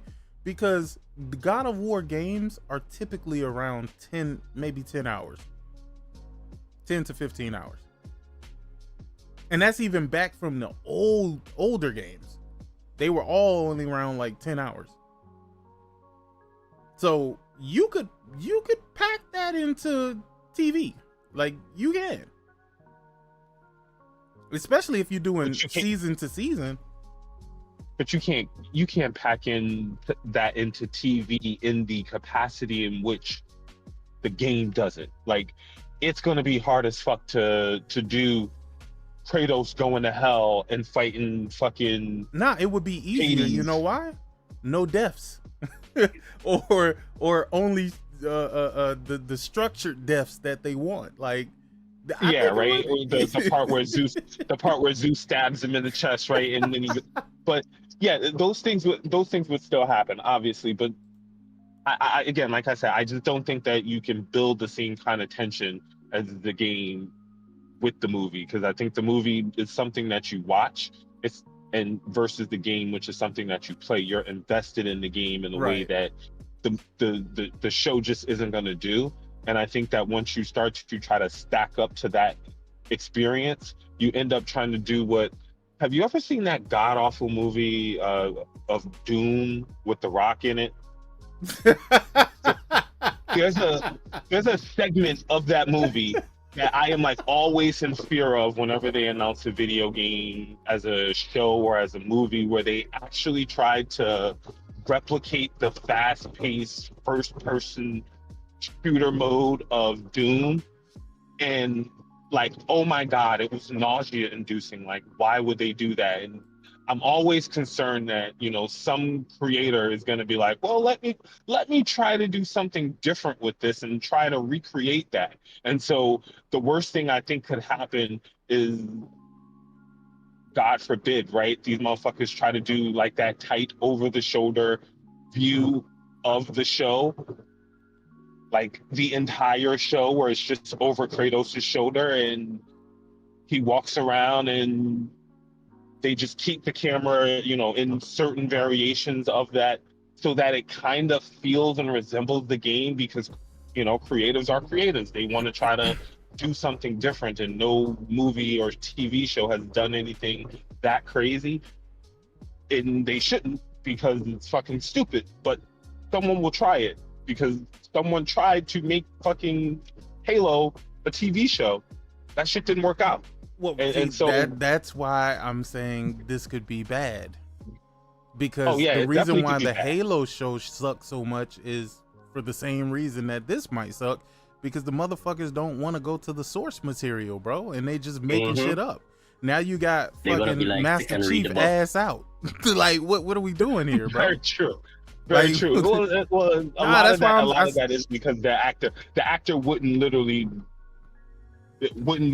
be in the costume the way a Spartan is supposed to be in the costume all the time. Like, you've never seen Master Chief without his helmet on, and you saw Chief in the show all the goddamn time without his helmet on. Like he had a fucking face. Like I didn't know Master Chief had a face until No. damn near He did. 3 or 4 games in. No. I been knew he had a face, but the thing is, what they described him as was like super ultra pale, nigga, like a fucking sick patient or something like that.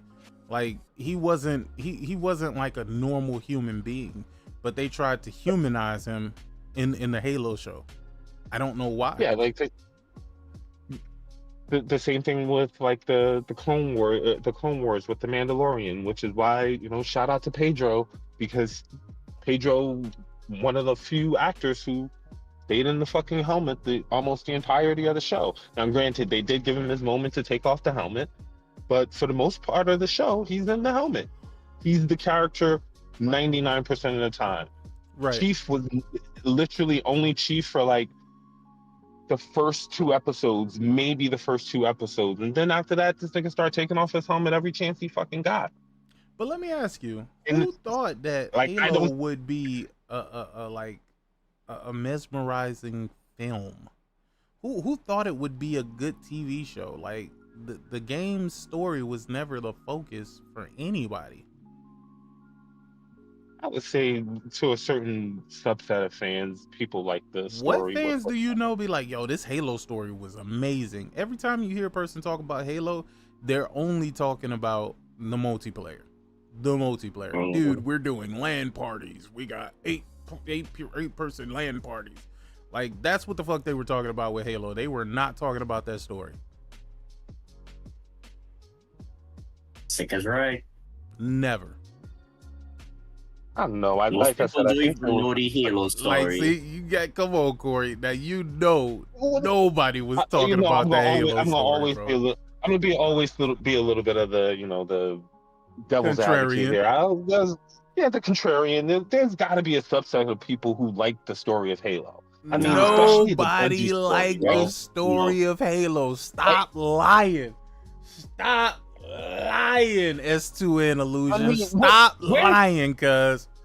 Where's Stealth when I need him, bro? Because I know Stealth is like super into the story of Halo. Like no. You can't use him. He the cheat code. The reason why you can't use him, hold on. I'm gonna tell you why.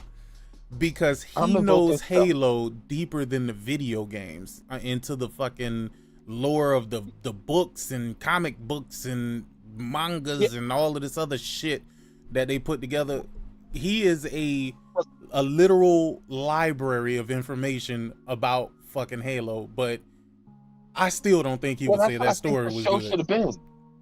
But that's what I think the show should have been. Like all of the lore stuff from like the comic books and all. Like they have an expansive universe to Halo, bro. Like there's gotta be some people. But see, you see what you're saying though? This is what you're saying right now. You're saying you understand why the God of War guy saying that he don't want to play the video game, which is the source material for this shit. But on the other hand, you're saying, yeah, man, but see with Halo, there's so much lore. He should have read up on it. Like, they could have made this so much better. Nigga, that is the fight that I'm fighting for God of War, bro. Like, I want them to use the actual source material, use the actual fucking lore, because, nigga, they gonna fuck around and make, what's the name, fucking Kratos? What's that dude? Dave Bautista? Or whatever the fuck his name.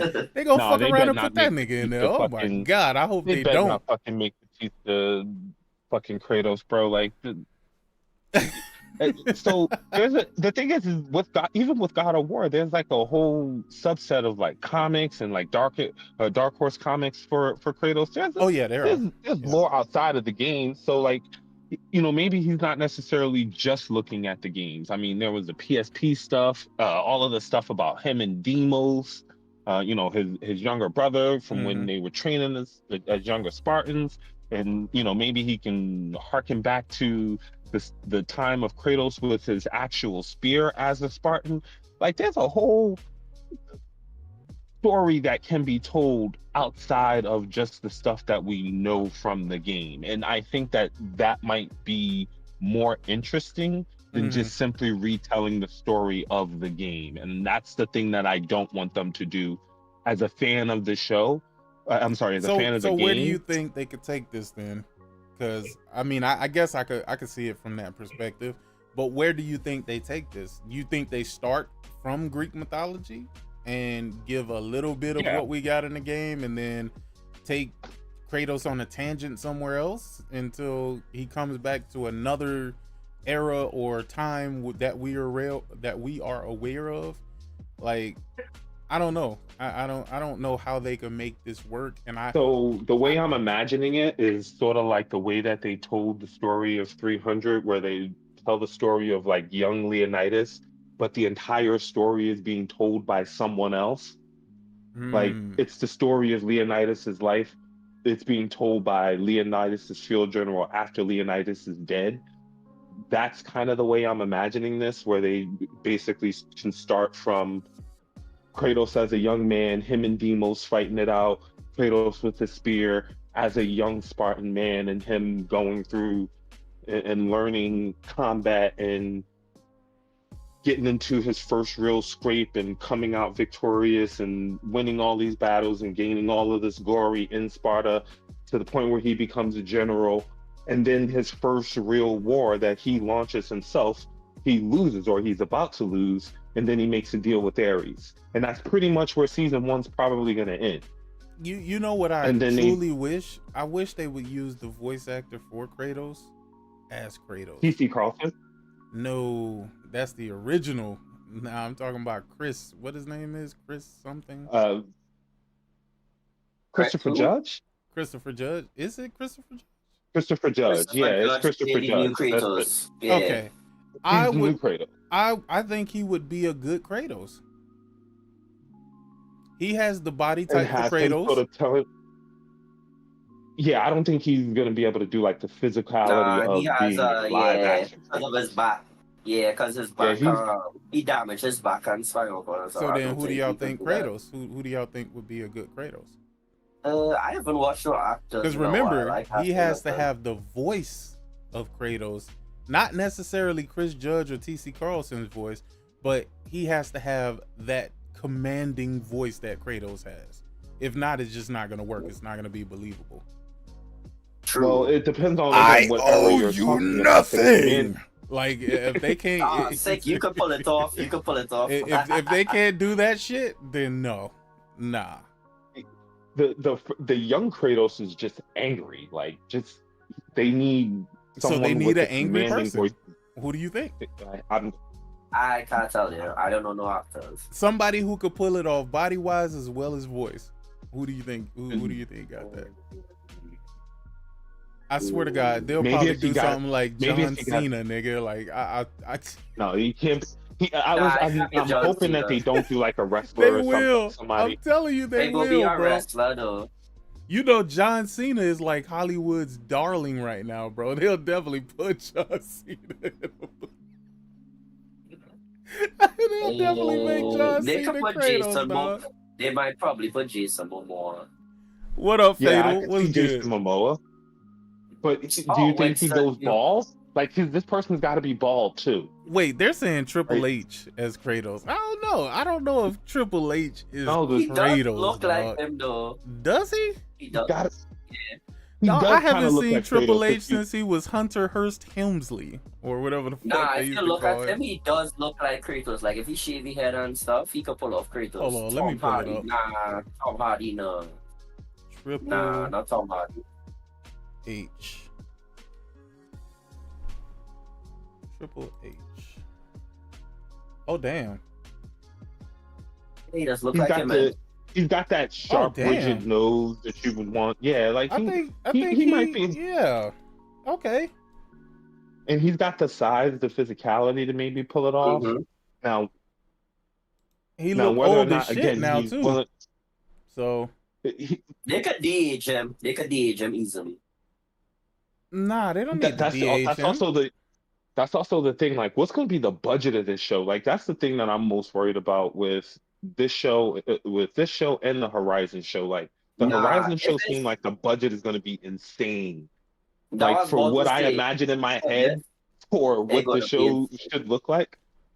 Nah, a lot of that shit gonna be CGI, bro. So you don't have to worry but about That's what that. I'm saying. CGI is crazy expensive. That's what caused these budgets to go up all kinds of craziness. Like Sony will spend that money, especially if they have a new God of War game in the making, and if we know they have a new Horizon game in the making, they're gonna spend Yo, that money. I They saw know I what ain't happened with seen this Last of shit in Us. so long because this the Triple H I remember. I don't remember this nigga. I don't know who the fuck this Yeah, new nigga is. Yo, but why Corey, is they'll all of definitely these spend that old money. school wrestlers going bald? Like you seen Shawn Steroids, Michaels? That nigga's it's going bald too. steroids, bro. steroids, Steroids that should make you steroids. lose your hair. Yeah, Should make you steroids lose make you your go hair. bald. I mean, Yeah, but it viralizes and causes your hair to fall out. That's exactly what's happening to a lot of these guys, and so they just go bald because they're gonna lose their hair anyway. You don't want to be Mhm. patchy and shit, looking like looking like you got a comb over all the time. So they just cut it all off. yo, he could definitely be Kratos. Like I Yeah, scoffed at that shit when you said it before, but I could low key see this nigga as Kratos. Real shit.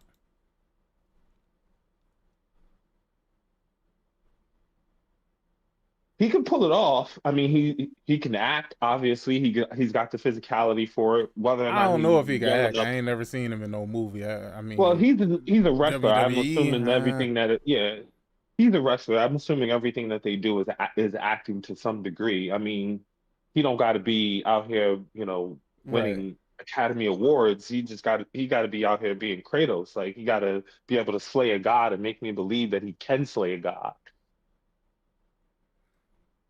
Uh, I think if he still has this physique, I think he could pull it off.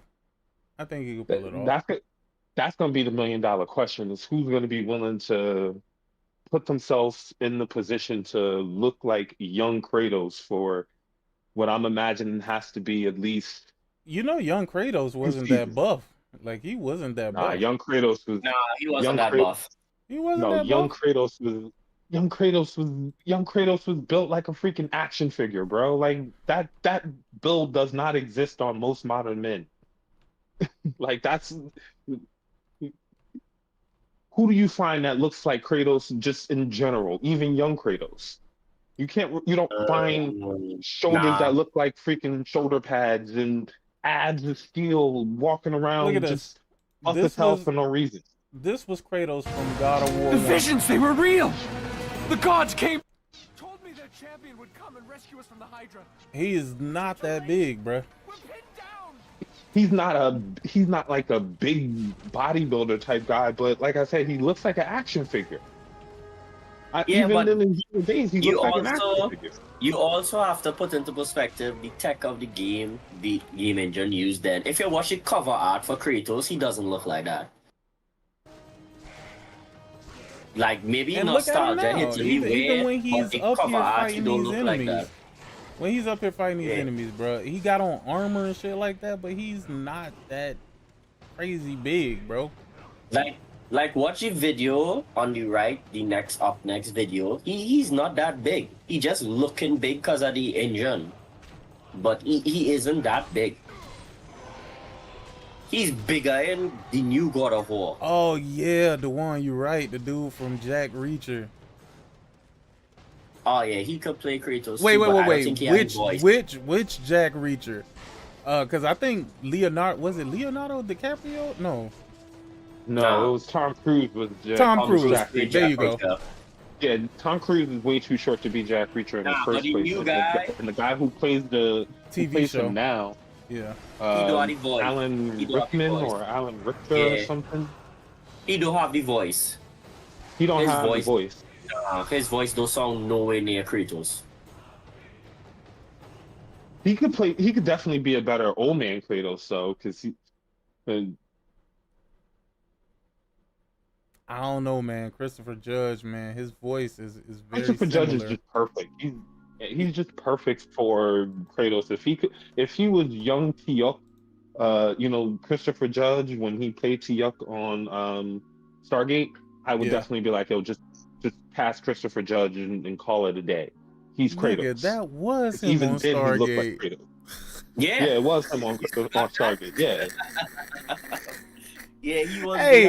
the guy, the Egyptian guy they find in the portal, the first Stargate. He's T-Up Yeah, on that was Stargate. him. He was the one with the fucking like the jewel or something like that on his face or some shit like that. Yeah, and he like in the looked middle like of his forehead. African king. King is Yo, face, listen, nigga. listen, I watch Yeah. every time I see I still see that jewel on his forehead. I'm sorry. I grew up with that guy, so I always see him with that jewel on his forehead. Which one, Fatal? Because I'm looking at it and I don't see nothing. I don't see nothing new anyway. Is it on competitive showing the English breakfast? Yeah, I saw that. I ain't gonna lie. That English breakfast look crazy. That's crazy. Oh, he talking about in the sick brigade, sick. In the sick brigade. Okay. Who the fuck is that? I don't know who the first one is, but I know the second Wait, one. is that the person who's playing Kratos? No, it's Tom Hardy as Kratos, like a mock-up. Oh. And the second one is Triple H. Oh shit, he really does look like him. I don't think he had his voice though, Fatal. So my problem with somebody like Tom Hardy playing Kratos is Tom Hardy is really short. Mm-hmm.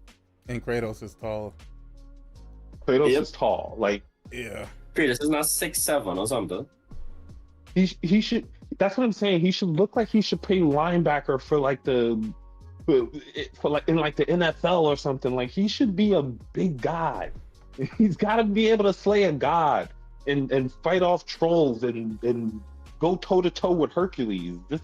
This can't be somebody small, right? Right? Hey, that Hercules fight was fucking insane, dog. He beat the living shit out of Hercules with his bare hands, bro. Like, what are we talking about here? But he didn't just beat his ass, dog. Like, he beat I think he ripped off his fucking arms or legs or some shit, too. He ripped off his arms because he used to use his arms to fight. Yo, you got that nigga. Hey, Kratos is like every nigga having a bad day, dog. Like, that's exactly what you would think, right? Like, that dude, see, he put up Dave Bautista, bro. Like, they better not make that. Even though Dave Bautista, he do got the body type, right? Like, I can't front on that. Nah, not really. But he do. What? Not anymore, though. Not anymore. Have you seen him? I haven't seen him lately. Nah. Oh yeah, nah. He lost mad weight. After he stopped doing the Guardians of the Galaxy movies. What, he went on Ozempic, nigga? I don't know. Yo, sick. Look at that list, dude. Look at that list. Oh, well, nah. The guy that played fucking Master Chief in the Halo show is up on that list, yo. Nah. He don't got me there. But yeah, we about to. Dominic Purcell. Dominic Purcell. You saw the height for Kratos in the original games. This one was 8 feet tall. Joe Manganiello?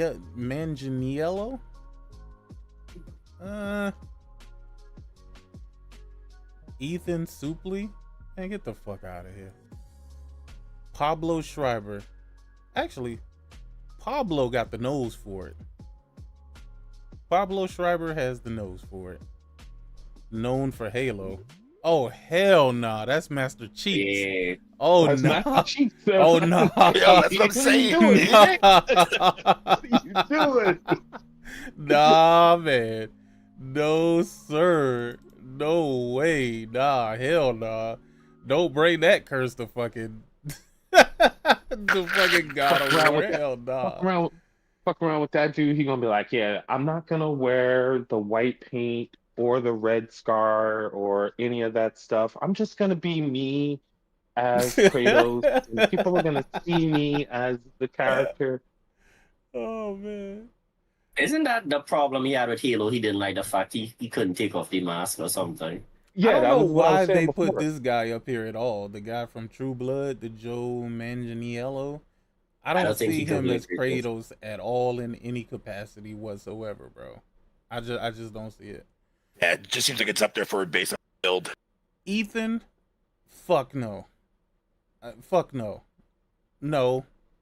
Absolutely not.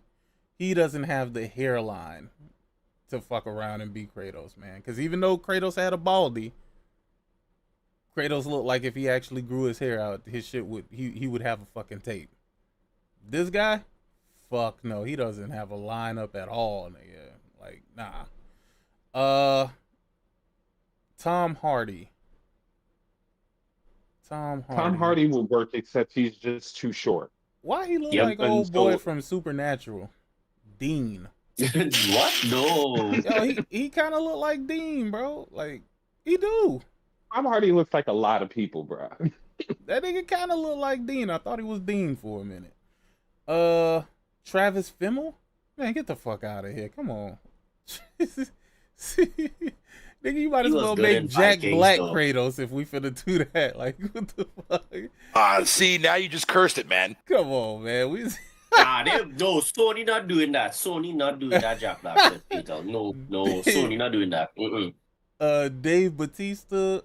I still think if Dave Bautista had this body size, he might be able to pull it off, but he got a weird face, nose. I don't think he voiced it. I don't. Why does it look like he's like scowling? Dave Bautista like he's looks scowling, bro. Like, I'm serious. Let him play Marcus from Gears, man. Yeah, he should play Marcus from Gears. He looks like he could have been the body actor for Marcus from Gears back then. But like I said, him now don't look like any of those people. So Gerard Butler? Yeah, he don't look like that now either. He don't look like he did in 300 either. Not gonna anymore. Lie, if you shave his head, he could probably pull it off. Paint him gray. I might see him. I might see him with Gerard. I don't know why they don't have younger actors because it's not long. I think they want somebody who, if possible, these 2 seasons do good. The Hound from Game of Thrones. You know, I never watched Game of Thrones. Yeah, I just watched that the entire month of February with a friend of mine. Watched all 8 seasons. I gotta start. However many there are. I gotta start. I heard it was really good, but I never really watched it. It is, but it falls off around like 5th, 6th season around there. Like all shows fucking tend to do. I'm telling you, I still think I think Christopher Judge can make it happen, man. I don't know why. He's very fit to be Kratos. They will have to get a body double for the action scenes. He can't do the action scenes. I mean, they're probably gonna do that anyway. He can't do the because for the video game when he was doing the mocap, he was in a lot of pain to do the mocap. So just walking through the motions in the mocap, he was in a lot of pain. Yeah, I mean, the man threw his back out mid filming the Ragnarok, which is why Ragnarok got delayed. Hey, let me ask y'all a question, and this is gonna be so left field that y'all gonna be probably like, "What the fuck?" I'm gonna ask you specifically, Corey. You think we ever went to the moon for real? What? No. Look. I was sitting at home, right, and I was thinking about this, and I was like, "Dog, look. Check this out. And I know you're probably gonna blame it on gravity.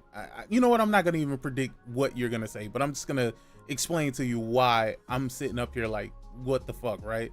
So you see what it takes for us to leave Earth, right?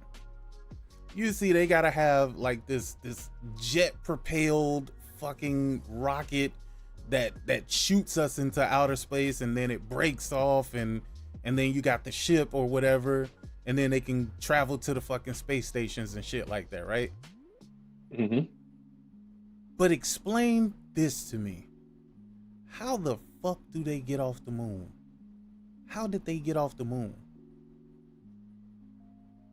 Well, there's a propulsion system for spaceships, so they're basically the actual ship part of a spaceship is basically like a big ass version. Before of a plane. you give us your answer, do you think we ever went to the moon? No. Okay. I agree with that. See, now you're on the same page as me. But I was watching this shit and I was saying to myself, I'm like, dog, it takes forever for us to get from Earth Bro, we've had mad fucking spaceships just fucking destroyed. I'm talking about billions of dollars fucking just poof, just go up in fucking flames trying to get out of the atmosphere. First and foremost, the flag wouldn't have been waving because ain't no fucking air up in space, so the flag wouldn't have been waving. So that whole planting the flag and the flag is waving and you know that's some shit Hollywood would do, because you know we would want to play up that whole, you know, America, we did it first. Yeah, nah, I definitely don't think that the moon landing was real, especially because technology is so much greater than it was in the 60s, and the fact that we haven't been back and we haven't even tried to go back, motherfuckers can't even imagine trying to get back there. Niggas is talking about we like, you know, 20 years from trying to be able to get back there consistently. If we could get there in the 60s, bro, we could barely get across the country, you know, in the 60s, but a nigga got to space, all the way to the moon. And not only did they get to space, but they got to space, got to the moon, got in the little fucking, was it, they call it the Challenger or the Apollo 17 or whatever the fuck it was. And I saw that shit take off from the moon, and I said to myself, you telling me this little ass fucking propulsion system that they had in this little ass, well, it looked little, I'm pretty sure it wasn't little, but somehow that shit got them off the fucking the planet or moon, whatever. And not only that, they had something recording it at the exact same time. I'm talking about recording it moving up, like they had a whole ass cameraman.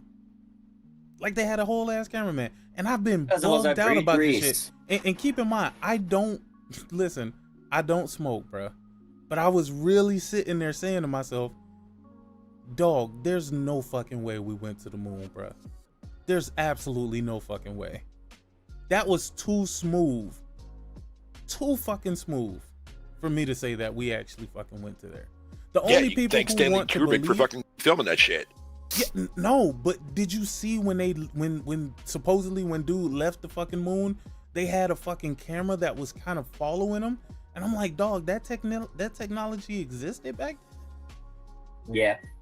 What? I mean, you could say that, you know, because they talk about leaving rovers and shit on the moon, and so they could have probably left the camera set up for something like that. And like I said, the actual spaceship is a big ass plane, and that plane is going to be able to.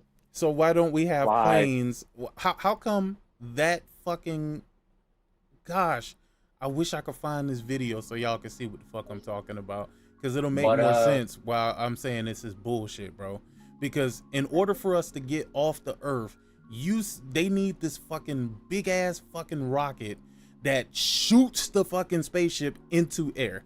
Why is it that when they finally got to the moon, they didn't need a fucking rocket to push them off the fucking moon? And then I know y'all gonna be like, but it's gravity. You know, the moon doesn't have any gravity, so it doesn't take much for them to get off the planet. No, fuck out of here, dog. I'm not buying that shit. But and I might be totally ignorant. It is a factor. The moon does have gravity, but the pull between the moon and leaving the I don't even know if you'd call it the atmosphere. I don't know. I could be wrong. Whatever. Let's call it the different layers on the moon than compared to Earth is completely different.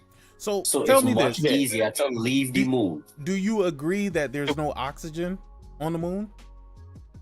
I think there's oxygen, but not plenty. So if there's no oxygen, right?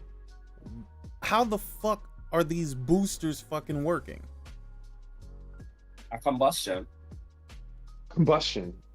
You Bro, could create the oxygen from there once it combusts.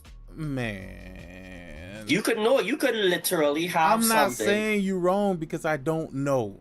And I literally don't know, and I'm pretty sure I sound fucking ignorant as fuck, but I'm not buying it, bro. You I'm don't. not The fucking. only So tell me this. That fucking shit that they used to leave the moon. Why can't they leave the Earth with it? gravity.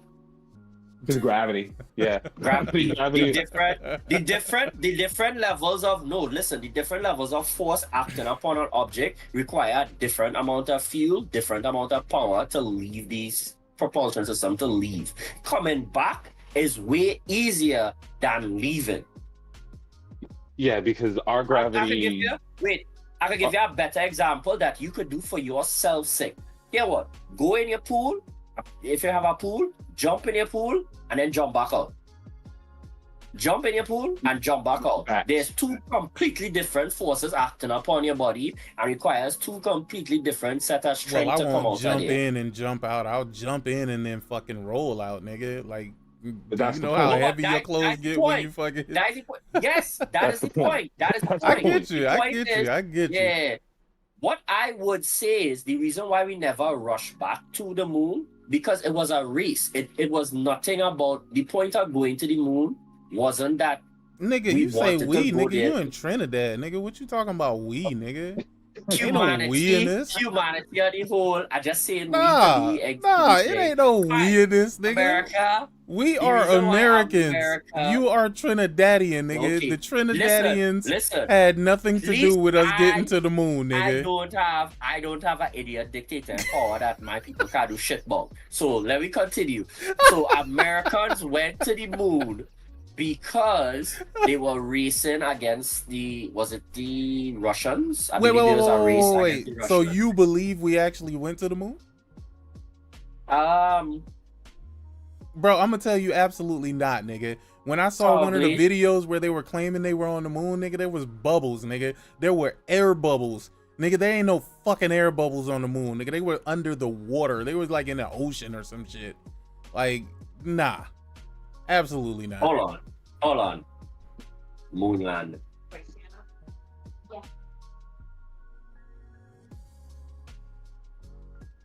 Wait, we're talking about air bubbles. There was some fucking air bubbles, nigga. I'm watching the moon landing video now. Nah, you gotta look harder, nigga. Because he was driving a rover. Seattle Chief said, what are your thoughts on China, Japan, India, and Russia also have landed on the moon? Nigga, I don't think none of us went to the moon. My God. I don't think nobody went to the moon, bro. You know what? Sorry. You know what? Hold on. You know what? I want to fight against it, but I just watched the video of the rocket ship supposedly taken back off and going back into space. That looked like somebody tied a string to something and pull it up. What the fuck is that? What the fuck is that? Yeah. Listen. Y'all let these Americans fool y'all if y'all want. Serious, but that video, I'm sorry, like going to the moon look realistic. That pull off, that was an explosion with no boost. There was no propulsion. That thing just shoot up in the air. Wait, uncompetitive. You think we went to the moon uncompetitive? I don't think we went to the moon, bro. I'm sorry, I don't. I think all of this shit was a fucking nah. I think it all was a hoax, man. I think it all was a fucking hoax, bro. Jokes aside, I believe we went to the moon. I just believe our recording technology wasn't good enough to. Excuse me? Take it properly. Wasn't good enough. You didn't see them clear ass pictures that they took? Don't think that didn't look clear. I watched the moon landing. No. You probably watch a super ultra compressed version. Nigga, they got some 4K pictures. As a matter of fact, have you seen the 4K pictures on Mars? Seen those from the telescope and shit, but nigga, they have pristine pictures of Mars, nigga. I don't believe that. I don't believe 4K. Probably they have AI upscale and shit. Bro, tell me what sent those images back. I believe that the pictures of space are real. I definitely believe that the pictures of space are real. You don't believe that the pictures on Mars are real? No, I do believe that the pictures of You know, Mars those are real. Those I are don't real. believe anything in space is real. because Wait. So because y'all the- believe that we made it to Mars too? You believe Nope. we No, made it to Mars and the moon? People, I don't think No, people I think- landed on Mars. I think we dropped a How? rover or something on Mars. How did we not land on Mars? Something Did we landed land on Mars. Yeah, Something, rover. something landed on Mars. I think I think that we can obviously from the space stations we could launch little rovers and shit toward Yeah, we launched toward rovers and wherever. stuff Yeah. to Mars and stuff. We have But- actual space stations. We How have do they actual get people there, in though? space stations. Do you The know how space long station? it would take for them to get from the space station to Mars? Well, That's not no trip that's gonna be a week, 2 weeks, a couple of months. No, it's gonna take them like Well, a that's- year or 2 years to get to fucking Yeah, it Mars. took years to get But the that's photos and stuff. It wasn't like they took it like one day. yeah, it's not like they launched something, last month and now they sending pictures back this month of, shit that they sent on shit that they're doing on Mars. A lot of the stuff that we're seeing is stuff from a few years back because those projects had already began. I think with the telescopes that we have and the amount of camera work that is done, the technology that we have now, yeah, we could absolutely get some photos. So you of don't space. think we went to the moon, which is about what, like 300 and something thousand miles away? But you think we went to Mars, or not that we No, went I to don't Mars, think that but that We didn't went our to Mars. We device, sent our our robot. device went to Mars, and I think you we believe that's real. I think we can. I think you could get something to Mars. I don't think that you could get the shit back. That's where I'm gonna be. That's why I think we send unmanned vehicles to the reaches of space, because anything that leaves this planet, with the exception of going to the space station, ain't coming back. If let me ask you this question then: if you had the ability to, if somebody said, "Hey, we'll go drop you off on Mars, or we'll go drop you off on the moon," would you? Nah, Yeah, I I would. ain't gonna lie, I might take that trip, dog. I would 100% take that trip. I would take that trip just to get away from this fucking planet, dog. Yo, listen. 1 year in can't be that space. bad, bro. I One, mean, this 2 shit years is in extinct space, soon anyway, Time dog. fly Like, here. Yep. like you can't fix stupid, bro. And we are living in the time, bro. It's bad. It's so bad that it feels like a movie. It feels like Idiocracy. It feels like Idiocracy came to life. So if you gave me the opportunity and said, "Hey, you might not make it back. 9 times out of 10, you ain't gonna make it back. But we'll send you to the moon, or we'll send you to fucking Mars." Nigga, I think I'll do it.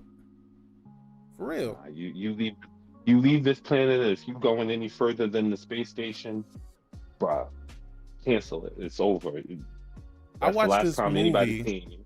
Have you ever seen this movie? You probably seen this movie. This movie where this dude went to Mars and he was like fucking making his own. He was growing his own potatoes and shit like that. The Martian with Matt Damon. Yeah. Yep. That's the movie. That fucking Yeah, I movie seen that made me movie. That want to movie- go to Mars so goddamn bad, dog. I was like, and I knew he wasn't actually on Mars, but that shit made me want to go to Mars, nigga. I don't think it's in Mars. Again, it sound good. It sound good because all of the science is there, right? I mean, you growing potatoes and your own shit because you can't really get anything else to grow on this barren ass, no water having ass planet. So maybe it would work, right? But even if you could get to Mars and they could drop your ass off there and you couldn't get off, bro, you would fucking die of malnutrition within a couple weeks because you can't fucking live off potatoes alone, bro. He would have been dead. He'd been dead Uncompetitive by the said time they that got there's water on Mars. I ain't gonna even lie. The pictures that they took looked like water was there at one point in time and fucking evaporated. frozen or some water. shit. Frozen water and water vapor ain't the same thing as water, drinking water or usable water for for sustaining life. Like there isn't enough biosphere for anything to actually live on Mars now. Whatever was on Mars, Mars is what Earth is going to be when shit goes really, really bad.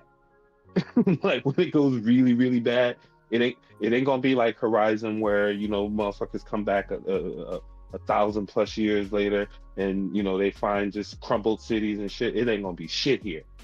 It's gonna be buried under freaking mountains and mountains of dirt and dust and just a big ass ball of dirt, empty, vast wasteland with traces of what used to be life, but nothing that is actually considered or able to be considered capable of sustaining life. I'm gonna tell you, I truly don't believe we've ever been to the moon. In my heart, No, I'm agreeing with you there. I don't believe that we've ever been to the moon. I think it's always been a production, them pretending that we've been somewhere, but I don't think we've ever been there. I don't even know if we've truly been out of our atmosphere, man. I can't even tell you what's fucking real no more. I definitely think that we've been out of our atmosphere because we got satellites and shit. So no, we've definitely been out the atmosphere, and we have space stations and shit.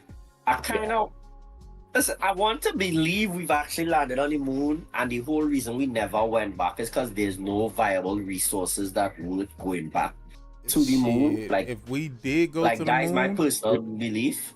Listen, if we did go to the moon, the only reason why we ain't been back is because something told us not to fucking come back.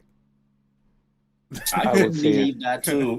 But that's the only reason why we've been back. If we've been to the moon, the shit that people saw there is like, we're not going back there unless we're going back there to take shit over, and we ain't got the technology. No, but that's what I'm saying. Like, if there's like no viable reason to go back to the moon, the whole point was to win the race to land on the moon. America won, and they were like, okay, fuck it, we're not going back again. America won what? What did they win, nigga? They lied. It was a space race. What if they lied? They lied. Nigga, they lied. The flag is still on the moon. You could do the test for it. You could do the test for the flag on the moon? The reflective surface from it, the flag thing. What's like the test? I can't remember exactly, but it's supposed to like you should shoot a laser or something and so reflect back. let me get this straight. You believe that we went to the moon on multiple occasions, right? Because I'm assuming this isn't just once that you're referring to, right? You believe that we've been to the moon on multiple occasions, dropped flags, and you think those flags are still there? Yeah, that's bullshit. we can't make shit that last fucking. Listen, I am not going to go down this road in a sense of I don't know. I'm telling you, this shit bothered me all day, dog. It bothered me all day. It never bothered me that much. Like, I don't really personally care that much to say, oh, let me go do some more research. I just have more base knowledge on it. And by my base knowledge, I believe we landed on the moon. I could be wrong. No, and you could be right. Wrong. Look, I'm not expressing that I believe that I'm right. I just don't believe that we've been there. I'm sorry, I just don't. I don't. We need more proof. We need more proof, nigga. No, I agree with you. I think with the technology we have now, we can literally drop our rover on the moon, make our lap, and say, look, this is where we land. This is the spot here. This is the flag. This is so and so. If this is not enough evidence for you, he's a flat earther and have nothing else to tell you. Let me ask you this question. I think we could get there now. No. Let me ask y'all this question then. If the space station is right outside the orbit of Earth, but the moon is like, what is it, 289,000 or 389,000 miles away or something like that? If it's that far away, how are they communicating? How are they communicating? 384,400 kilometers. 384,000 miles, right? How are they communicating? No, okay, but where's the satellite? satellites are There's all a around satellite. the. No, but satellites are nigga, all around the. Link is planet. driving. Link is driving, and he barely got fucking phone service, and That's it's because on he's not Earth. using. What he's That's using, because he's not using He's satellite. not using. Yeah, he's not using satellite. He's He's using cell using. towers. He is Cell using towers. satellites. Cell towers. No, he's using You cell using the cell towers. tower, He's but using the cell tower bounces off the satellites, right? Nah. No, Nah, no, that's What? not how that works. No, that's not how that No, works. that's not how that works, They're bouncing the Okay, towers off okay, the. hold on. Right You here on have the planet. people with Those signals Starlink. don't leave. You have the people with Starlink that they can use their shit certain times a day when I guess the satellites are near, Yeah. right? But that's when shit is near. What the fuck is near 384,000 miles away? I don't think it's near. I think it's above you. Like when it's Yeah, directly above It's you, position- you get the it's position. positioning. Yeah, it's not really near. So you believe that we can get good enough connection to get video from the fucking moon, but we can Again, barely stay connected down here on Earth? I don't think Yeah, that was a because- live stream from the moon. I Oh, think man. they played a video Listen, after. wait. Yeah, because- Before you answer, because- listen to what I'm saying. The satellites that are right outside, that's in Earth's orbit, right? They are not 384,000 miles away. No. No. They are, and we still have issues communicating with those satellites. But No, we you don't. mean to tell me somehow, We some don't- way, Yeah, no, we don't have. From the We don't planet, have we don't have issues- issues You don't communicating have with issues those. communicating with the satellite. The problem with normal cell phones connecting to satellite is completely different from a sat phone. A sat phone doesn't have Exactly. issues. Yeah, A no. normal cell phone isn't designed to contact satellites constantly. It's an added feature, but it's yeah, not but built even the for that. sat phones aren't that great connectivity wise. Really? But you I also was got a just factor. sat phones You also have got a a good factor thing. that when They work. that what they're actively using to communicate with these satellites still sick. They're not using a phone at all. They're using literally an entire space station. Like a lot of these observatories are able to maintain constant communication because they're literally pumping. I completely understand that. What I'm saying Okay, though is y'all okay. So I have to believe that y'all believe that we have this constant communication that we had. I'm talking about they were speaking with the people on the moon like in real fucking time. And like real fucking time. With a clear connection. That I don't believe. No. That With a I clear don't- connection. How in the fuck are y'all gonna explain that when that shit is 384,000 miles away? Uncompetitive so- this is functionally retarded. This is causing me psychic pain. No, that's There's what a I'm delay, saying. though. I'm trying to figure this shit out, bro. Like, look, I'm believe it was live. I'm okay with being wrong if y'all can explain it in a way where it fucking makes sense. There was a lag. So- That was not live. I do not believe that Yeah. recording was live. No, definitely that not was live. a lag. But- That was and the like thing they is, did even- the thing, everything, and then they showed it to people.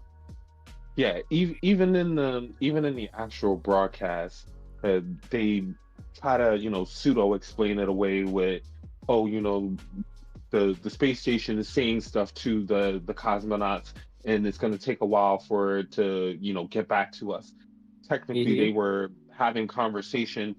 It was beaming up to the satellites then beaming it off another satellite, relaying it to them, and then they're relaying the signal back to us. That takes place over, a couple of hours. I mean, this whole time that they're talking about the moon landing, that was a whole day. It was like a whole couple days worth of event. Right, it was on the news and shit every day.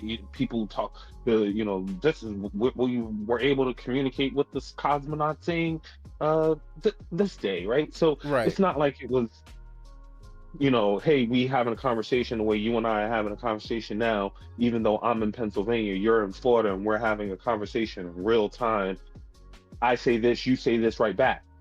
Nah, that's not what was happening. I was Nah. saying there's a delay there. But in terms of distance from how radio waves and shit travel, like I said, I think that with the technology that we have now, we could possibly, I wouldn't even say we could possibly, we could definitely do it now.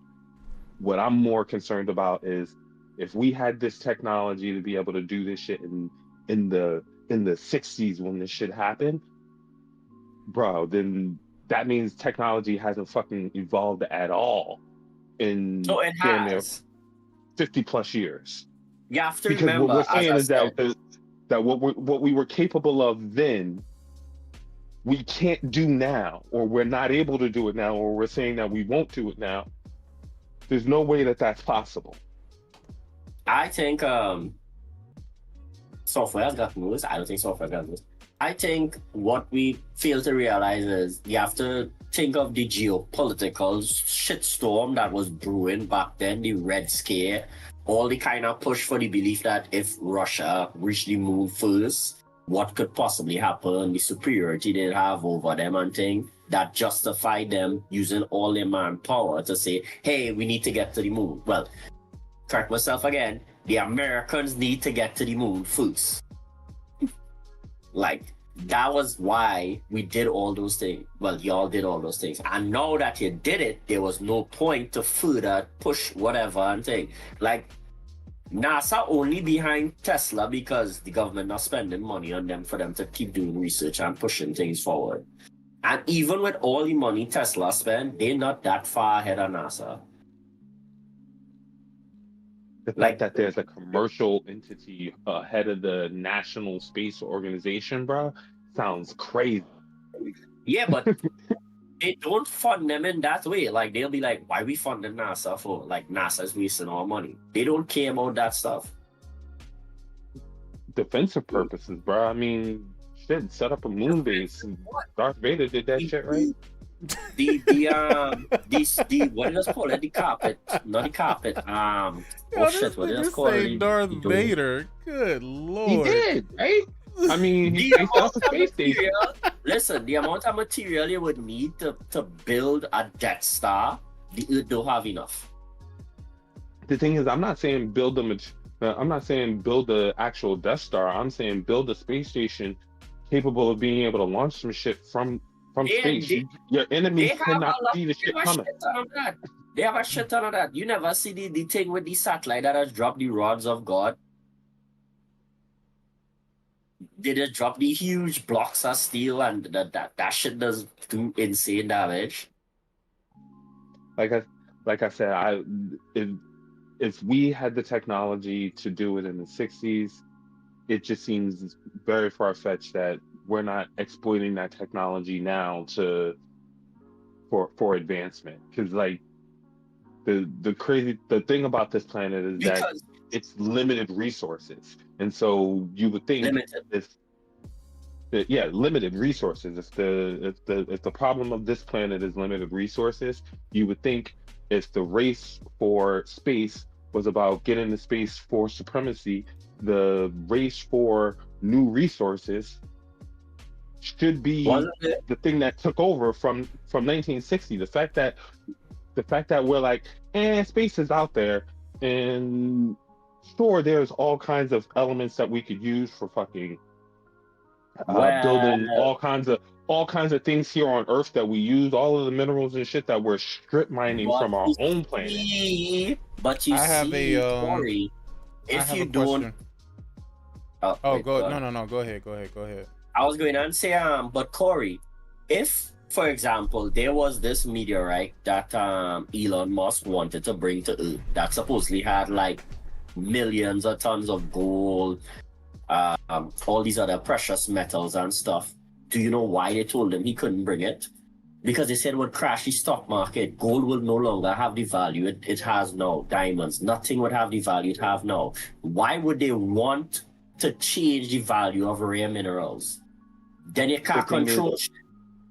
It doesn't matter how great usage for it. It doesn't matter how great the usage is. But the thing is it's not necessarily about whether or not it exists. because if the resources It does exist, exist. it's control. It's about control of those resources. Exactly. Yeah, bring it. So why wouldn't the thing is we don't want them to bring those resources here, but there's nothing stopping Elon or anyone from getting out there and fucking strip mining the precious metals off of this thing, especially if they can contain it. If they can get it to the point where they could bring it here, why bring it here? Don't bring the foreign factory that you're able to manufacture things cheap from to America. Leave it in the foreign country where you can, get it cheap, and then just import it here, because then you could charge more for it. Because now it's not just gold; it's space gold. People pay more for space gold. It's sad, but that's true. All right. People would pay more for rappers to be putting space gold all in their mouth and getting all kinds of crazy diseases and everything from it. I ain't gonna even lie. Rappers have moved away from putting that shit in their mouth. Now it's all about putting the fake fucking chiclets in their mouth.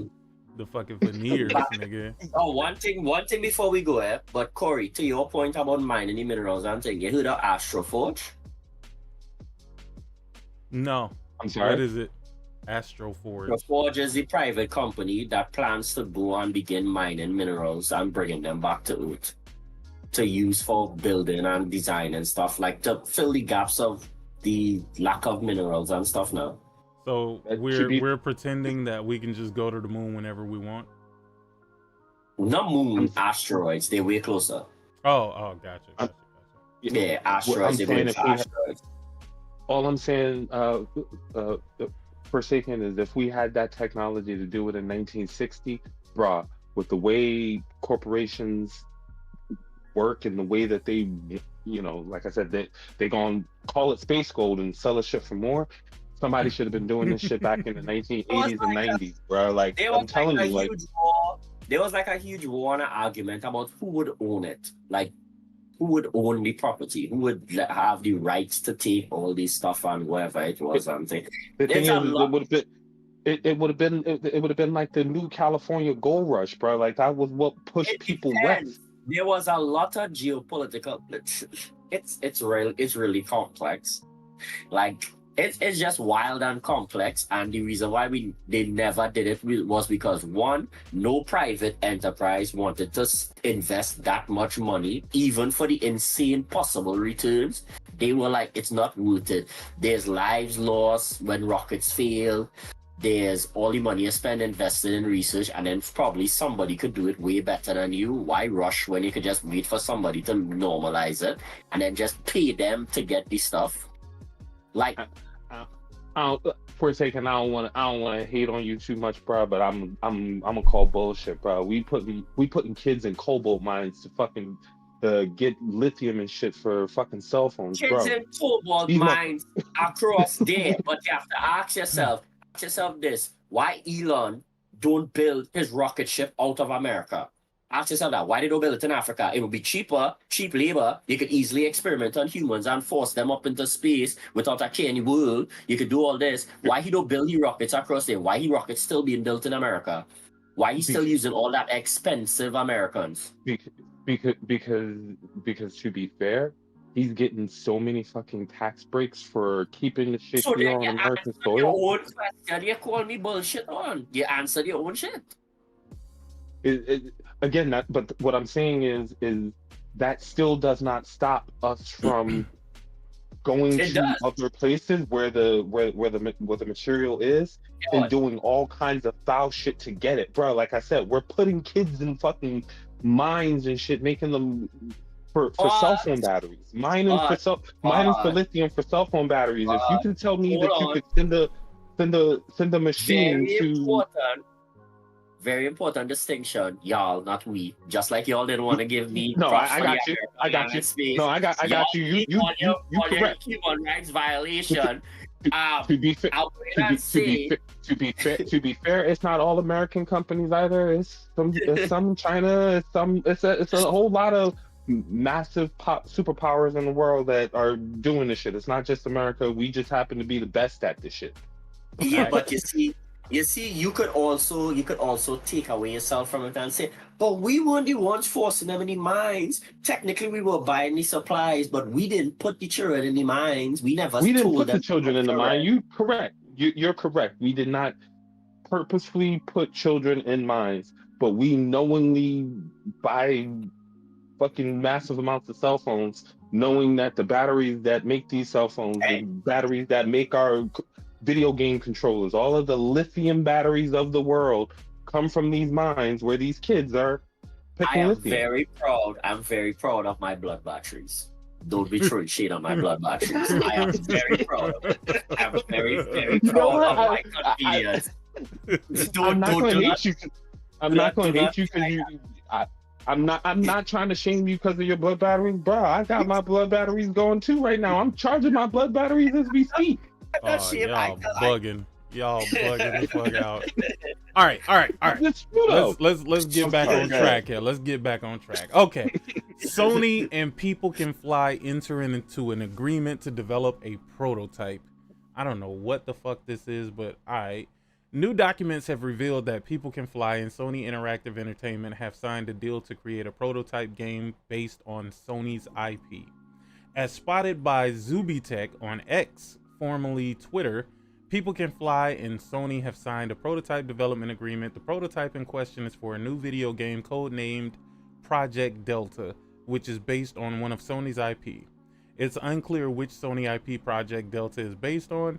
The Sony and People Can Fly deal states that the latter will be hired through a work-for-hire model, meaning they will work as developers for Sony for an agreed remuneration.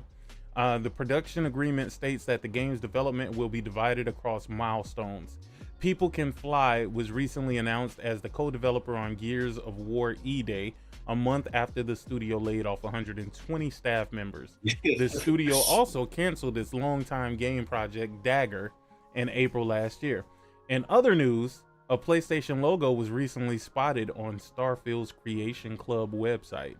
Also, Oh yeah, I saw that. a new job listing suggests another live service multiplayer game is in the works. What are your thoughts on Sony and People Can Fly entering this deal? What do you think I'll they're be right working back. on? SOCOM. What? SOCOM. Why would it? Why would Yeah, you think that's SOCOM? SOCOM. Are you thinking SOCOM just because it's a multiplayer game? Is one of the few IPs People Can Fly can have freedom to do whatever they please. They already have experience working on a third-person shooter game with what's that game they make? Outriders? I forget the name of it. Outriders, yeah. They could take the experience from that and easily work on it, push towards just a SOCOM game. And they could do whatever they want with the story, and nobody could come and tell them anything about it. What do you guys think And about the PlayStation logo showing up for Starfield? Are you excited to play Starfield on I don't- PlayStation? I told y'all what I thought about Starfield, and it remained the same. I don't give a fuck. Oh, no. about it. Starfield is absolute fucking dog water.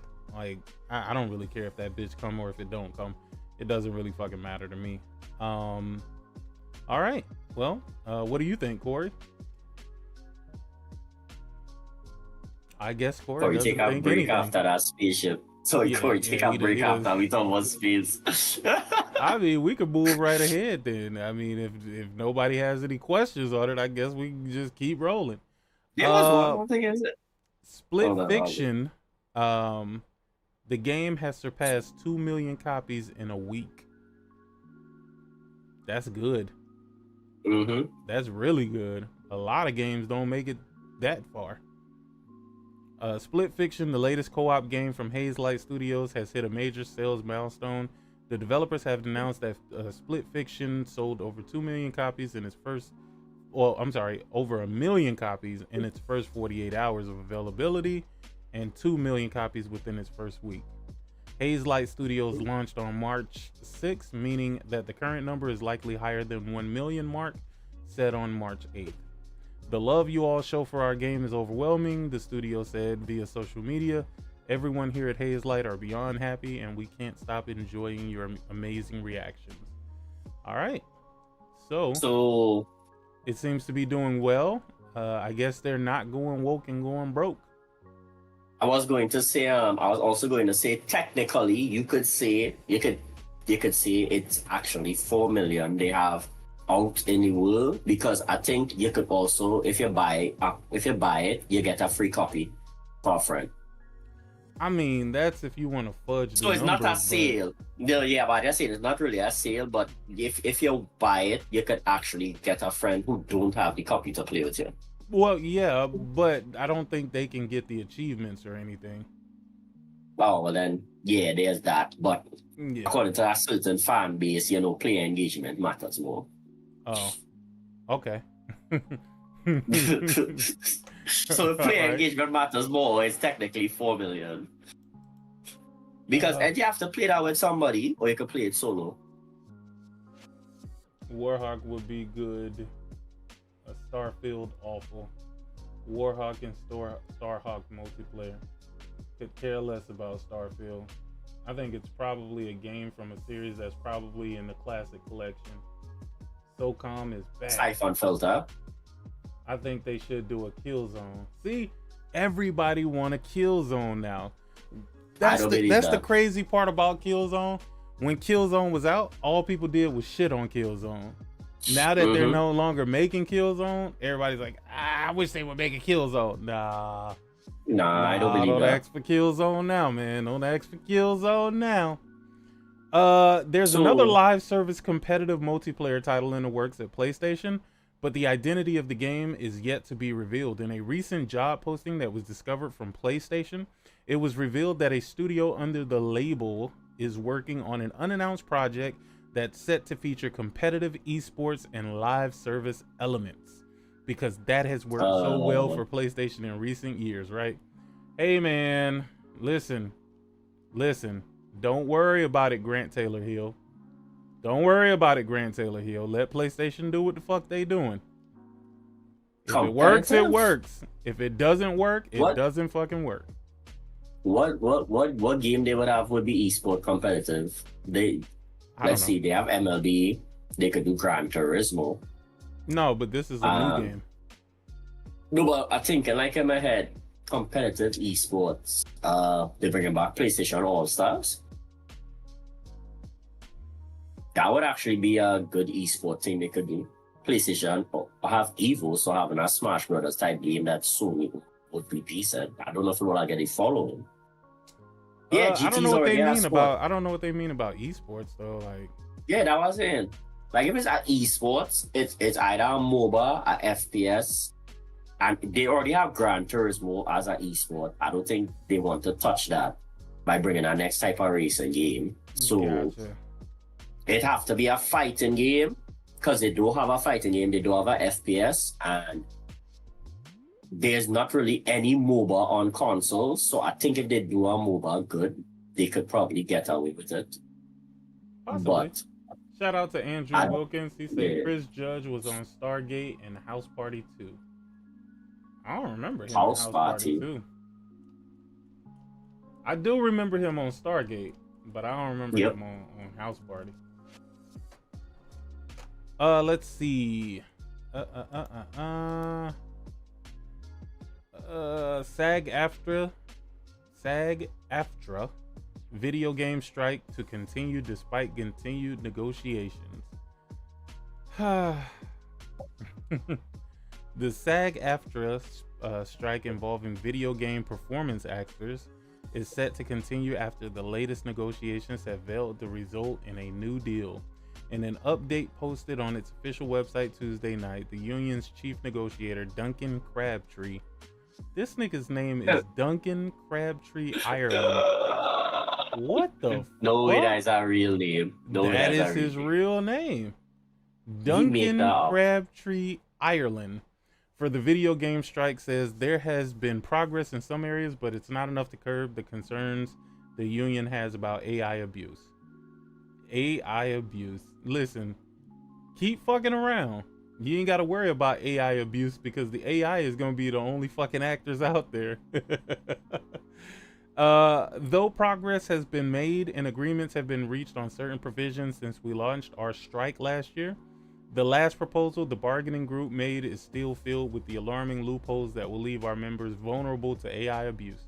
The statement reads, the union recently submitted a counter to its proposal that diligently addresses all of the loopholes and would result in a contract that offers the minimum protections our members need in order to maintain sustainable careers as video game performers. The statement continues to say that the bargaining group wants to paint a picture. Bargaining group wants to paint a picture, then a deal is close. Oh, Wait, that what? a deal is close. They wrote okay. than instead of that. The statement continues to say that bargaining group wants to paint a picture that a deal is close. Crabtree, Ireland says that it's not the case and it's part of a hope to have union members turn on each other. They want to use all past performances and any performance they can source from outside the contract without any of the protections being bargained at all. Crabtree, Ireland wrote, you could be told nothing about your replica being used, offered nothing in the way of payment, and you could do nothing about it. They want to be able to make your replica continue to work as you during a future strike, whether you like it or not. And once you've given your specific consent for how your replica can be used, they refuse to tell you what they actually did with it. In response to the latest statement from the union, representatives on behalf of the studios provided a statement to Eurogamer.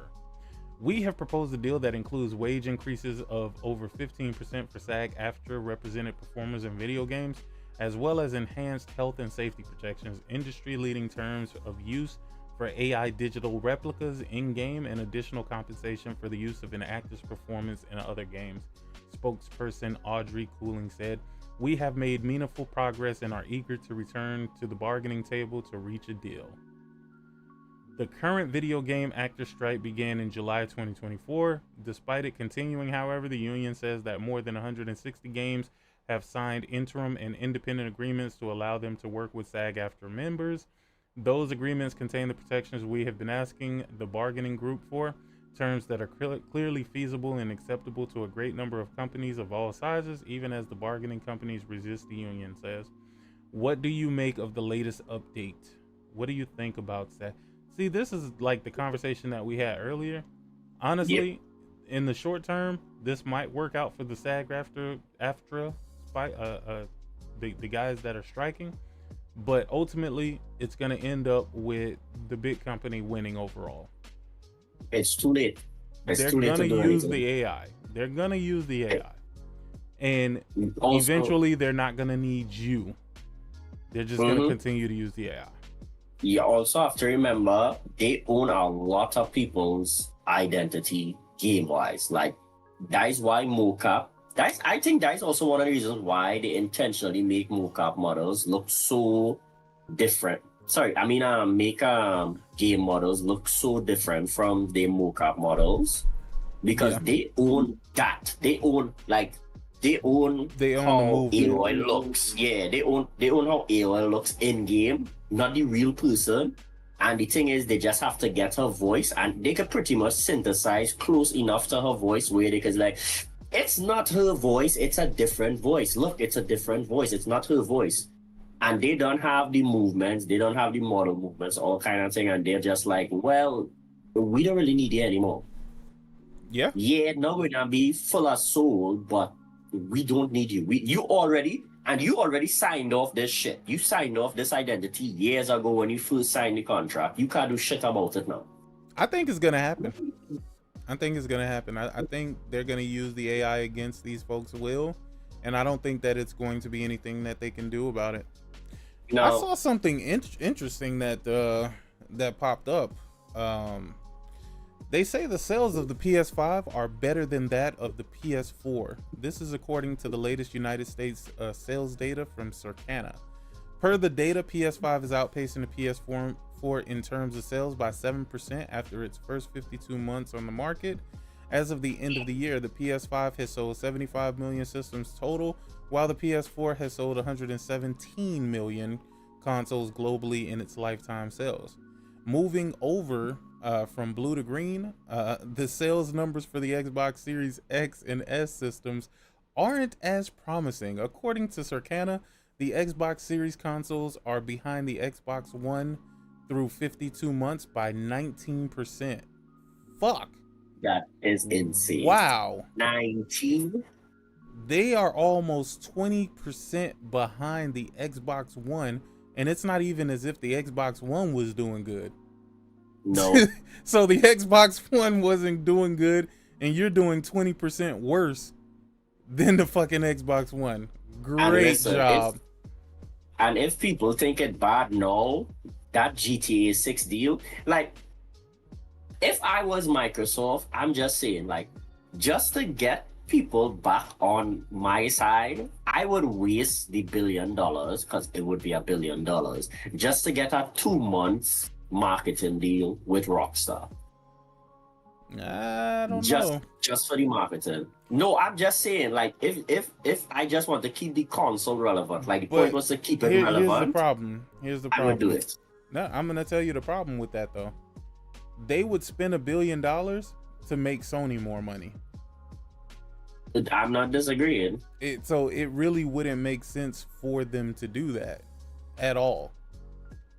I mean, they'll sell whatever they sell on the Xbox, but truthfully, if they were to spend $1 million on marketing, I'm sorry, $1 billion on marketing, and were to get the marketing deal for Grand Theft Auto, it would only help sell the game on the PlayStation, because that's going to be the best place to play the shit anyway. I mean, it sucks to suck, but it is what it is. This is why when I first heard about that Activision Blizzard deal, I said that was the biggest waste of $70 billion ever, because that money could have easily been spent years ago to get the marketing for Grand Theft Auto, get the marketing for all these games, and build a marketing department compatible to Sony. Because that was like one of the things, I forget who it was from Xbox said, like, you can't compete with Sony marketing. Like, when Sony markets something, there is no equal. Like Call of Duty coming out with a new game, and besides the little snippet Sony does for Call of Duty, I wouldn't even know it have a Call of Duty out right. Well, because when they pulled that marketing for Call of Duty, you didn't know shit about Call of Duty. Is it surprising that an entertainment company whose whole business model for the last 40 plus years has been nothing but entertainment markets entertainment better than the software company who literally is doing this shit as a side hustle? I'm sorry. I just personally think that Microsoft finally gets the picture. I think they're done with console. I think that now they are literally just they are trying to force Exodus off their platform so that that class action lawsuit don't have as many names on it when they tell these people that their digital library is trapped to that box that they're canceled. They knew from the jump, because as I was telling people, just go watch the documentary they have on their own channel about why they made Xbox. They always knew they couldn't win against Sony, and the point was never to win against Sony. It was never that. It was just to be relevant enough that Sony didn't take over the home entertainment space. But they still took over the home entertainment space. Not to the extent that they would have if Xbox never came out. When Sega was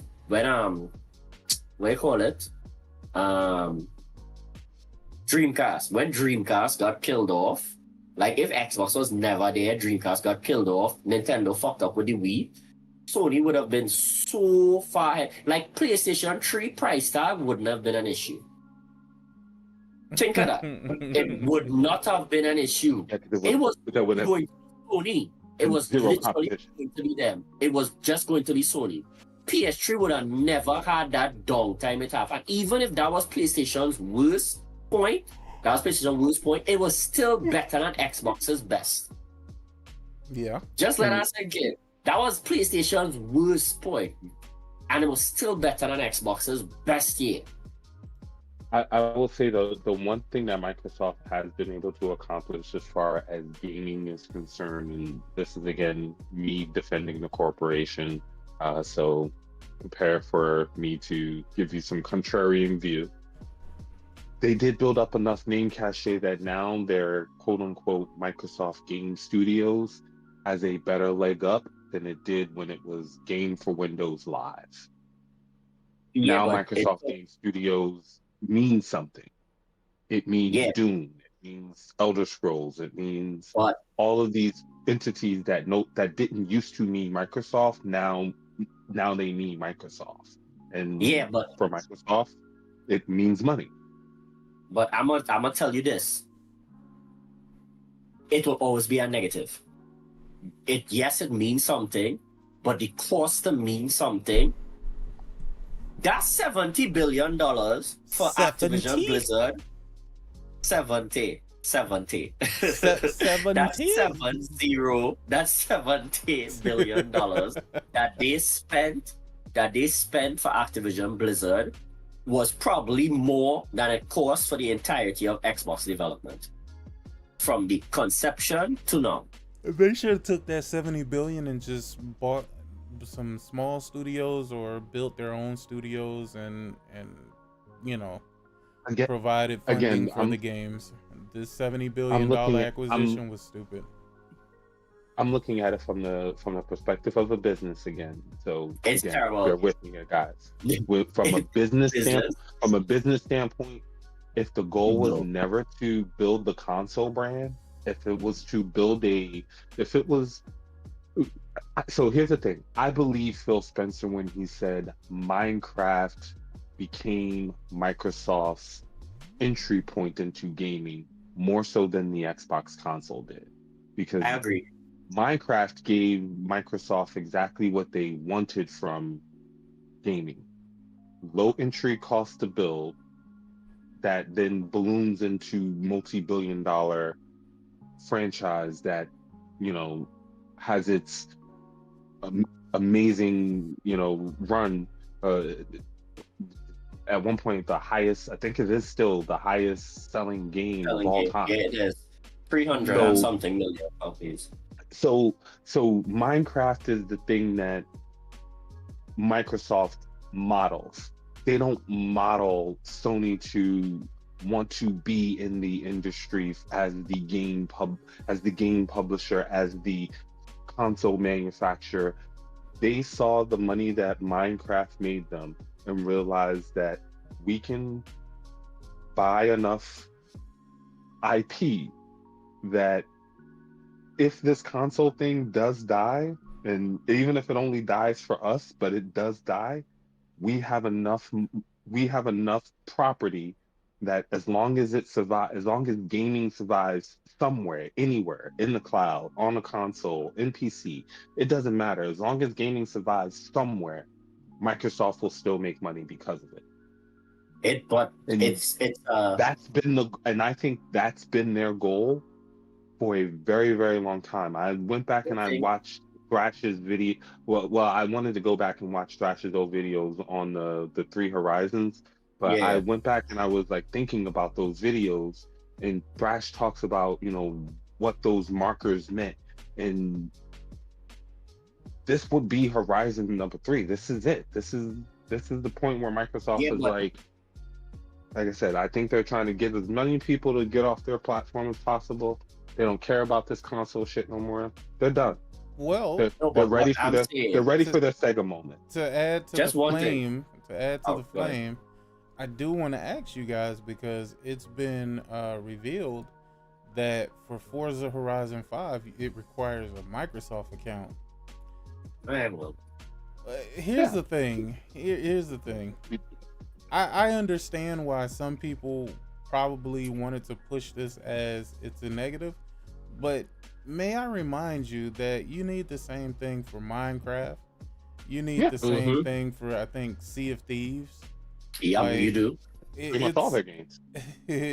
It's really what Sony wants to do on PC, so that they can claim PC the users, so that they can claim the users. And I guess it's just easier with console because console ain't baby back bitches like the PC gamers, but No. you know, it is what it is. But just last thing they'll to require it, we'll Corey's sign in. point, the only problem I have, like, and this is thing business wise, how I look at it, you will never ever get that money back. Mojang is an anomaly. Minecraft is an anomaly. Microsoft got once, they got lucky. But that money they spent on Bethesda, they still haven't gotten that back. That money they spent they'll on make that money Bethesda, back. They'll make that money back now. They'll make that money back. They They won't make it back in gaming. They'll make it back through some other facet of Microsoft's business. No, they'll definitely make it back through gaming. Now, Gaming I'm gonna be honest. Since they're putting all their Microsoft broke games on PlayStation, you might be right. That's my point. Nah. That's my point. Yeah. Microsoft broke the console war code of ethics. They went and put their games on their competing on the competing platform. They're now Sony's business partner. Yeah, but Corey, remember, like, okay, let me say Elder Scrolls. The closest Bethesda. Oh, what? Go ahead. I was just gonna say, turn on your PlayStation right now. Go to the PlayStation Store. Look at what the sponsored game on your PlayStation Store is right now. I can guarantee you it's Doom. It's Doom Eternal. That's not following. That's on. But I'm sorry, not Doom Eternal. Doom the Dark Ages. Doom Dark Ages. Almost guarantee. I'm on my store page right now, and the first thing I see is Mega Match Savings, Fortnite Ballistic, top games in my country are MLB Show. Go to that part that says what's hot in the center there, where it shows the sponsored games at. What's hot? Where is? So when you first get into the store, you're looking at that Mega March thing, and then directly underneath the must see save now. Yeah, I see it. What's on is Fortnite, Shinobi, Demon Slayer 2, Tony Hawk's, and Tony Doom Hawk. Dark. That's it. Okay, so Tony Hawk and Doom the Dark Ages, bruh. So remember when that publisher from it was some little no-name publisher said that he had to pay Sony freaking $50,000 a day to be on Sony's front page? $50,000 a day? A day to be on this front page. Ain't no way that's $50,000. Bruh, go look it up. Go look it up. He was complaining that was like Sony charges so much to market on their front page, and if you don't market on their front page, you get tossed to the side. This is what happened to Pentiment. Pentiment showed up on the PlayStation Store, and people didn't even know the shit that had actually been on PlayStation. Nobody gave a fuck about that shit. Even I know that people wouldn't have cared, but what Microsoft did is Microsoft started treating Sony like they treat any other platform. They just started, okay, we're gonna market on the PlayStation Store. And what did you start to see? You started seeing Hi-Fi Rush on the PlayStation Store, marketed in the sponsored games section. You started seeing Sea of Thieves marketed on the PlayStation Store in the sponsored games section. Now you're seeing Doom the Dark Ages, Tony Hawk. Those are all Activision properties that Microsoft owns. Microsoft doesn't care about the console shit no more. They're just trying to sell as many games. They're just trying to. Yeah, so it's a licensed game, but it's still made by Activision. Yeah, but listen to the point I'm making, right? You said Bethesda will make back the money because it's on PlayStation. The only game upcoming from Bethesda that could possibly do those numbers would be the up-and-coming Elder Scrolls, right? That's the game you're banking on. No, you don't, because what you're looking at is, are they?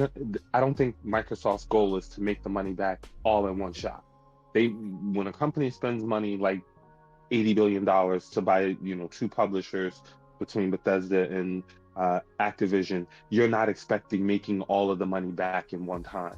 What you're hoping to do is start to make your gaming division, especially if you are the gaming division minus cutting the fat of actually making a console, So you are cutting off this part of your business model that is constantly losing you money, and now all you have is the revenue that you were going to make on PC already. But you were going to make but revenue off the PC already. You still got to to add a division. You're cutting a no. division. Your thing is Add a division. the thing is these Bethesda games, these Activision games, they existed on PlayStation already, bro. All they're doing is No, but what I'm saying- they literally just erased Activision. They didn't even erase Activision's name because Activision is still listed as a publisher on Tony Hawk. If you go into Tony Hawk and you look at the actual publisher, it says Activision. It doesn't even say Microsoft Games. Same thing with Bethesda. It says Bethesda Games, not even freaking Microsoft. What Microsoft is doing is all they did is they just became the money man. They've become the behemoth that they've always been. We got a ton of money. I'm not disagreeing with that. But what the point I'm making is like the gaming division won't ever make back that money. The gaming division absolutely will. They absolutely will. This is a multi-billion-dollar industry, bro. I am not disagreeing that it's not a multi-billion-dollar industry, but I'm saying for them to make back that money, let me say 10 years down the line, 10 years, we're just going 10 years, they need to make Fortnite level money. Fortnite. I am telling you, they are not making that money. Call of Duty right now isn't making Fortnite level money. You don't gotta make it. You don't. Wait, listen. The thing is, again, you're looking at one game versus an entire library. Yeah. So put it this way. Every game. So every game that they make costs money to make, and then you have to make back the money for the development cost plus extra. So this is the way I would look at it again from a business perspective. It's Activision before they were owned by Microsoft. Activision was showing on their books $8 billion in profit. $8 billion a year, right? We make Call of Duty and maybe a handful of throwaway games. We make these games. We put them out. We put them on everything because the Activision was everywhere. We put them on everything, and the total gross of all of their sales would net them $8 billion in profit. 10 years of that $8 billion should get them back their $80 billion. And that's what I'm saying. So all they literally have to do is literally keep the thing is, this is why for them, purchasing publishers made so much sense.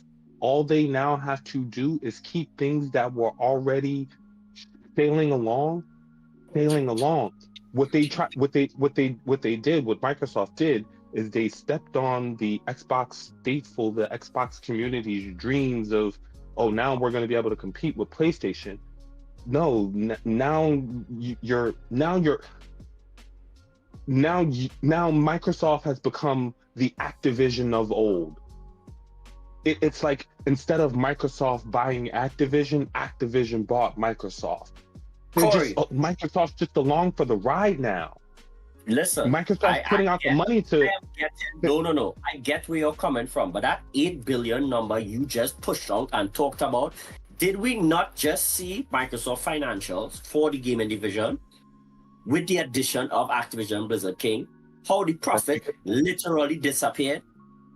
That's because again they are also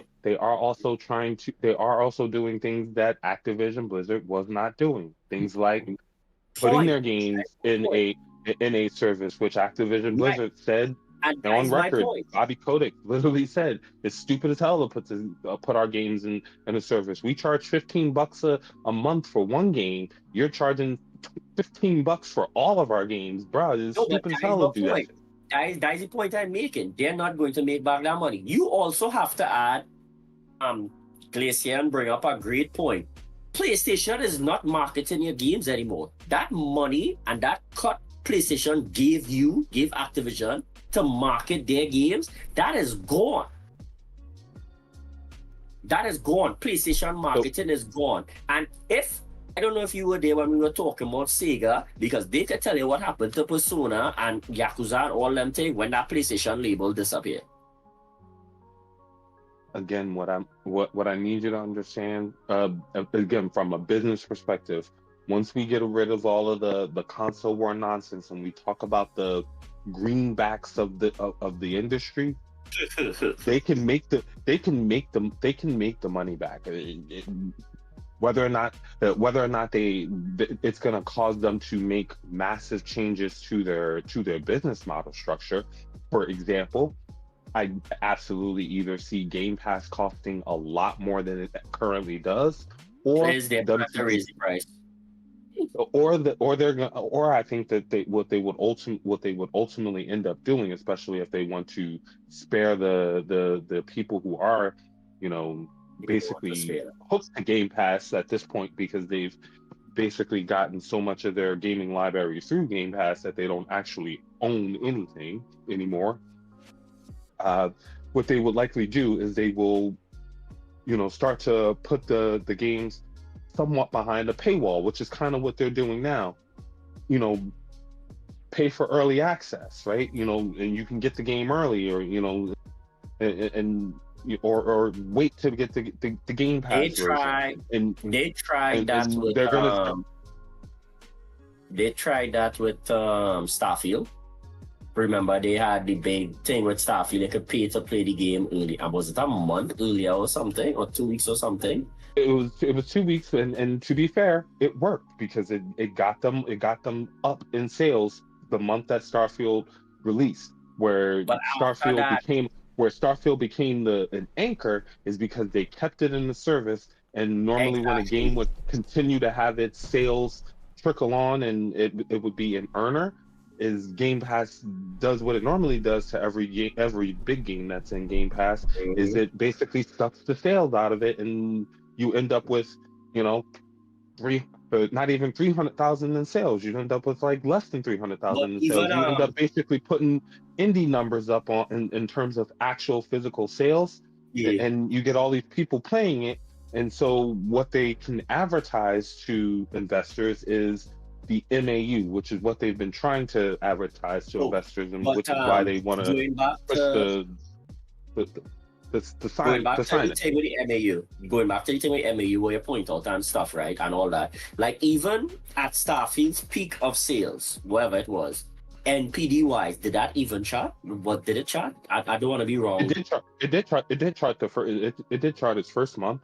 It didn't chart any month after that. Wise, to say, no, it didn't. Oh, look, people paid so much for before, but it was this no, it didn't. high. It was never going to chart. It was never going to chart after people. It was never going to chart after people after people were given the option. You can pay $20 to play this game. Right. Well, it's not even that you're getting it free, because you're still paying to get the service. You pay $20 to get the game now through the service, quote unquote free. So you pay $20 to get the game through the service, or you can pay $70 to get the game as an actual purchase. I mean, that's just simple consumer math. Most people are going to choose the $20. Right. So they choose the $20, and the $20 makes Microsoft money, but the $20 doesn't make Starfield enough money to actually make it profitable. So that's what I'm trying to show you, right? The only way Microsoft could make back that money is, first off, you gotta get your subscription up by 10, a factor of 10. The 20-something million they have now, they need 200 million. They need 200 million subscribers. They need 200 million subscribers. They are paying to get other third-party games into Game Pass as well. It's not just their studio games. No, that's something else that they're gonna. This is why having all of this IP and all of these studios has got to be the end goal for Microsoft. Because guess what? If I own 43 different studios, why am I not like EA and I'm just hosting a service where people can rent access to my games? Because EA Play is a rent access to EA games, and it's just my games. I don't offer any other third-party games. Fuck all these other studios. Why pay these people? That's their whole. I actually think Phil Spencer was telling the truth when he said yo, it is prohibitively expensive to try to compete with Sony as a company on exclusives or anything like that, because the price that these companies want to charge us for any level of exclusivity to get the game on an Xbox. Put it this way: if there are 75 million PlayStation 5s out there in the wild, how much do you think it cost Microsoft to, if they wanted to try to get something to hold it off of 75 million users? Not only 75 million users, but 75 million active and willing customers. Because what Sony's paying to keep off Xbox, Sony's saying they got, at best, let's call it 30 million customers. They got half of our install base, less than half of our install base. But even within that 30 million, you may not even have access to a third of that when you actually are going to sell your game on their platform, because the culture there is based around this service. So I only need to pay you for the 1/3 of the actual customers who you would actually get from the 30 million. So I'm basically only paying you to cover the 10 million sales that you might have, of the maximum 10 million sales that you could have gotten. So my cost may be $50 million. I'll give you $50 million to not put it on an Xbox. For Microsoft to do the exact same thing, to put it on the PlayStation, a developer's telling them, give me $500 million. For $500 million, I might as well own your company. You know what my cost And is? that's where I'm gonna tell you what my cost is. My cost is, I'm getting my ass out of here because I gotta get up for work tomorrow. So I'm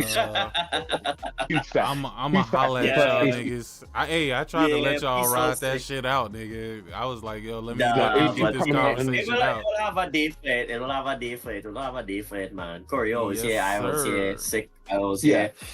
Peace out, chat. Peace out, Corey. Everybody be safe, man. Keep gaming. Have fun with Assassin's Creed. I don't know if I'll pick it up anymore. I don't think. Man, pick that shit up, man. Quit playing. Pick that shit up. Quit playing, time right now. I'm doing some security installments, something, and redoing the roofs and all kind of stuff. So I don't really have time to play game. Gotcha. I really don't have time to play games. Is that who you are now, Forsaken? No, is that the person you've become? Oh God, be that guy. Is that the person you've become? I ain't got no time to play video games no more. Oh man. Come on. No, I'm just fucking with you. Yeah, I'm just fucking with you. Nah.